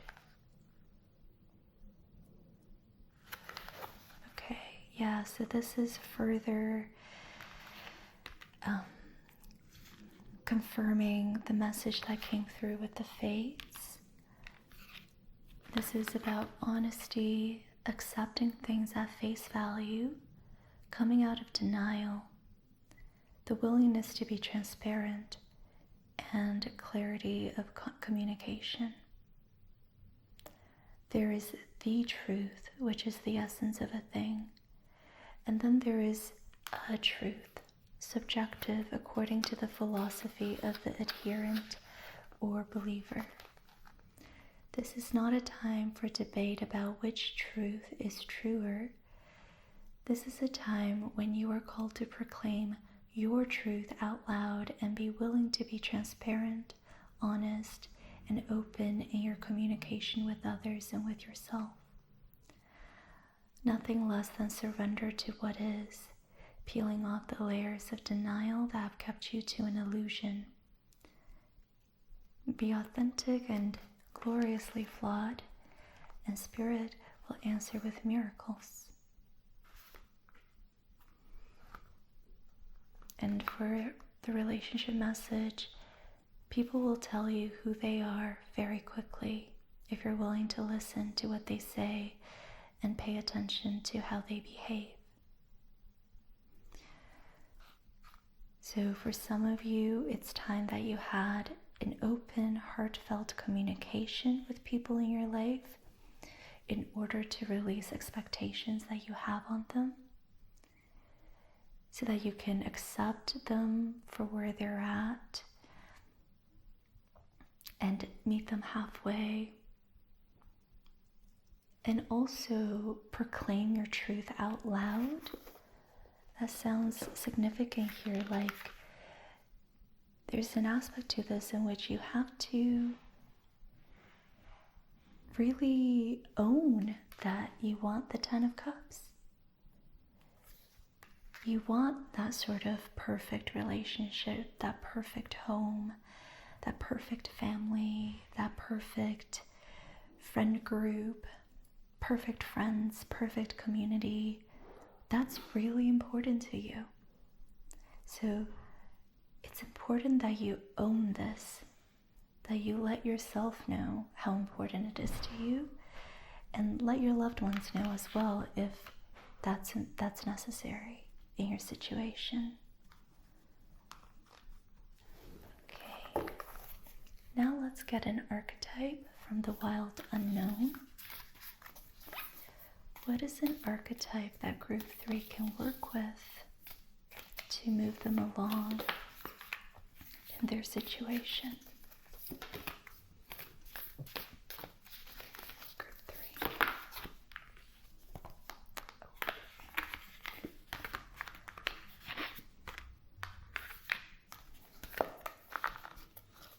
You have the orphan and the ring. With the orphan card, this is about working through your core wounds. It will most likely be unprocessed childhood events, missing attachment from your caregivers, experiences that made you feel left out, abandoned, neglected, outcasted. It's really important that you work through that at this time if what you desire is this 10 of Cups. If you want to align with the universe, bring that in for you. This is the 5 of Pentacles energy. I'll just read to you a little bit from the guidebook.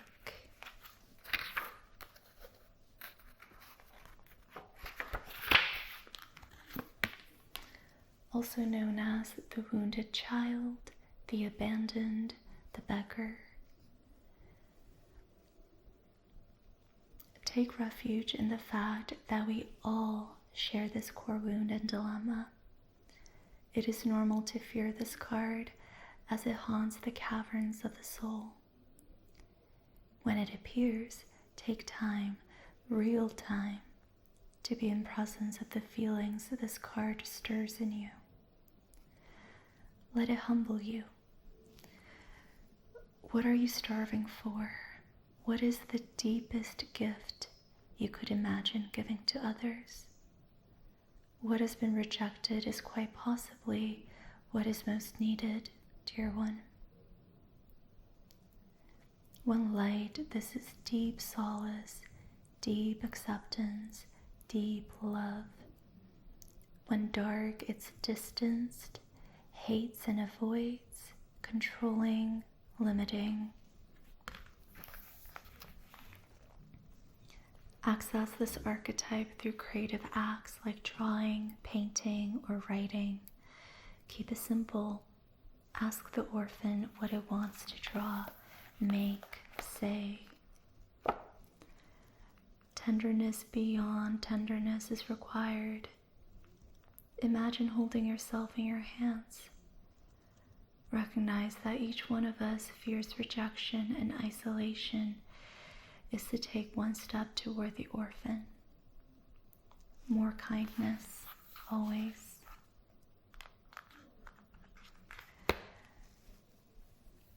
So Spirit's asking you to really be tender with yourself as you process this 3 of Swords, 5 of Pentacles energy, as you revisit the past and your childhood stuff.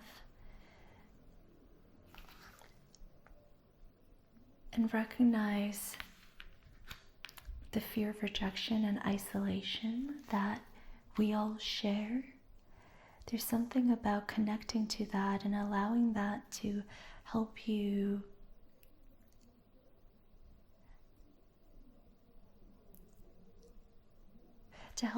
be more accepting of your loved ones or whoever you are dealing with in your situation. there's a movement away from trying to control them or your circumstances, and toward accepting your circumstances and accepting these people in your life and how they're showing up. What is the deepest gift you could imagine giving them?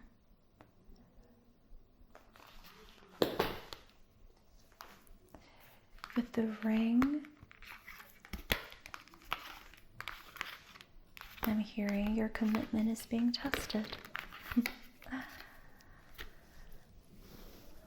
Your commitment is being tested. You know what? I'm also going to pull up this card in the guidebook. We're doing quite a lot of reading in this spread.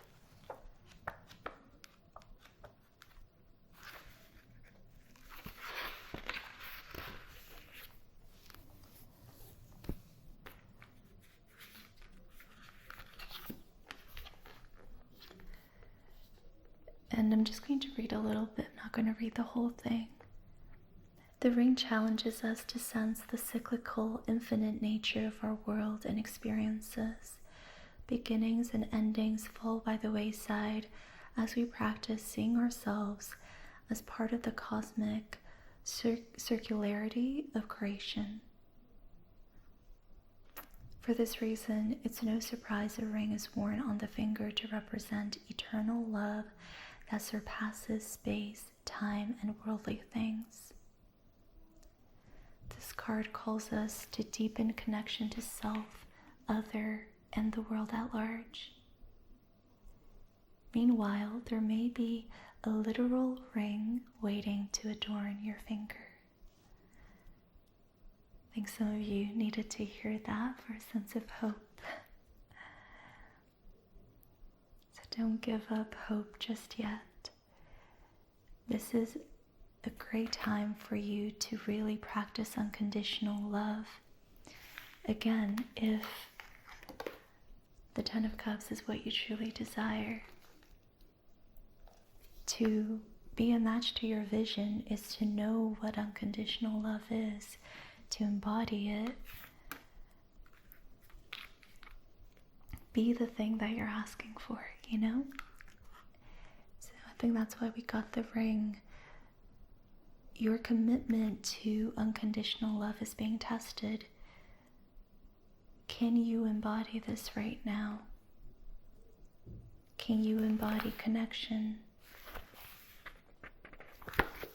in order to be a match to what it is that you're wanting to bring into your life?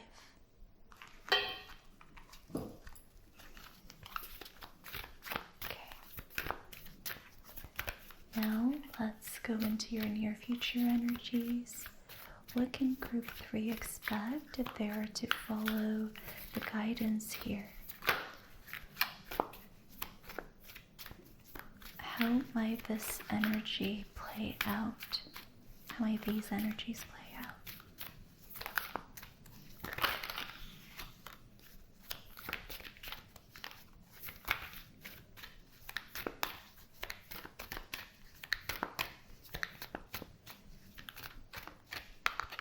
You have the Ten of Wands. I'm hearing you're near the finish line. You also have the Queen of Pentacles. This showed up twice as your bottom deck energy when I sort of paused mid-shuffle.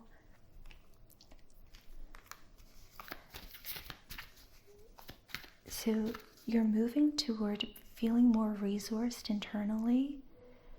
You're becoming the space holder. You're becoming the kind of person that can be nurturing and supportive of others.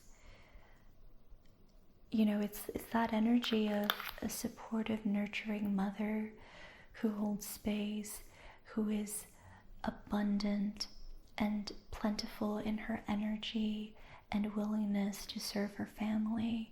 It's that sort of energy. She is sturdy, dependable, nurturing, warm.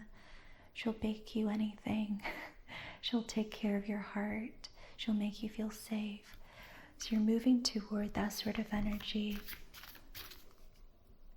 I'm hearing you're rediscovering this energy within yourself. You're becoming that mother for yourself.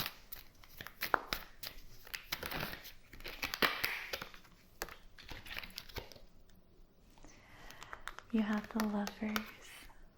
That's beautiful. Okay, that's it. I think we're done here. The Lovers is such a beautiful confirmation that what you want is possible. The Lovers is the sense of anything's possible. I just need to go out and grab it. Anything's possible. If I just say the word, the universe will grant it. That's this energy.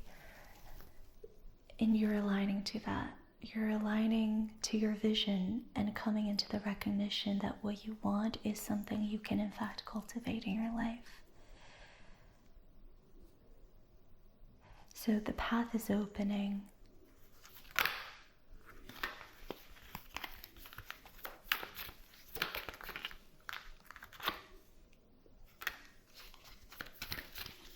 Clarify the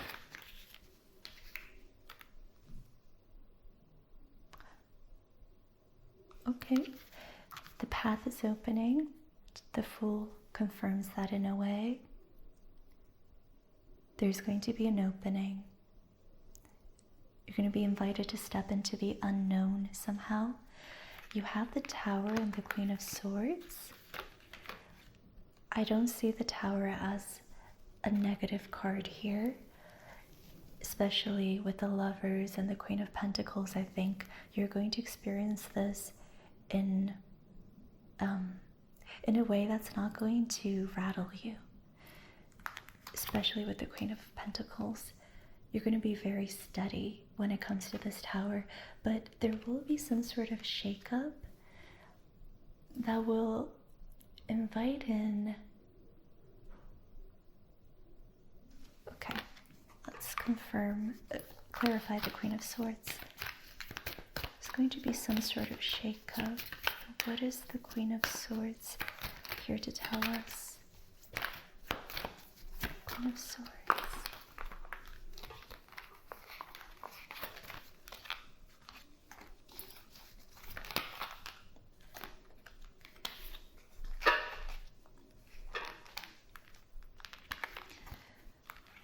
You have the Magician. So you are manifesting. You are manifesting. We also we have the King of Pentacles as well, and the Two of Cups. I didn't notice that.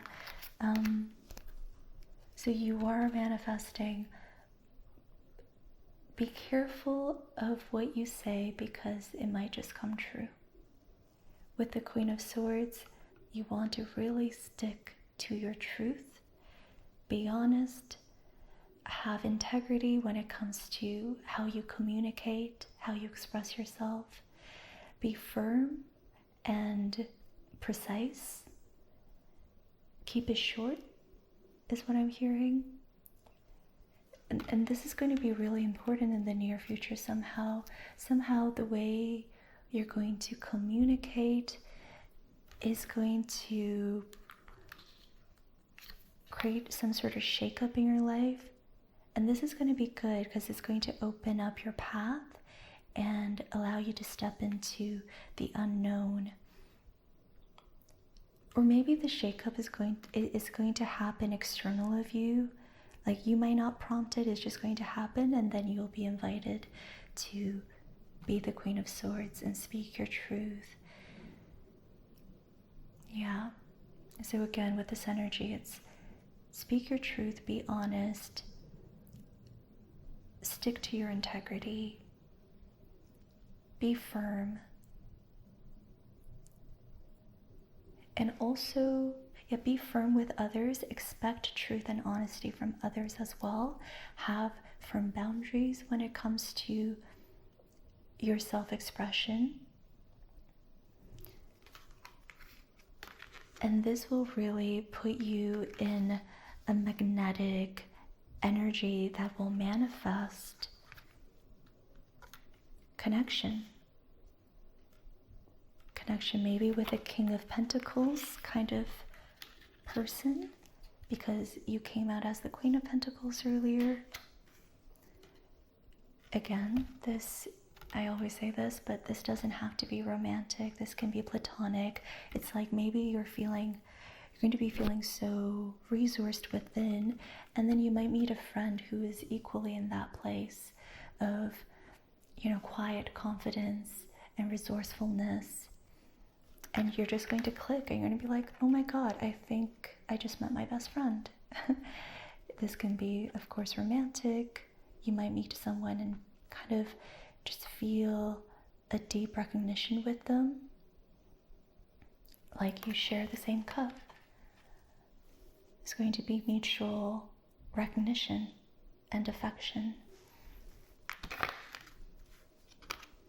And this might be someone you already know. This can be reconnecting with a loved one from a place of groundedness, from a place of feeling more resourced within, and coming together more deeply from there. Very interesting. I'm going to end your reading here, group 3. Thank you so much for being here. Let me know in the comments how the reading resonated. And I'm sending you so much love, light, and healing. And I will see you in another reading or in another video.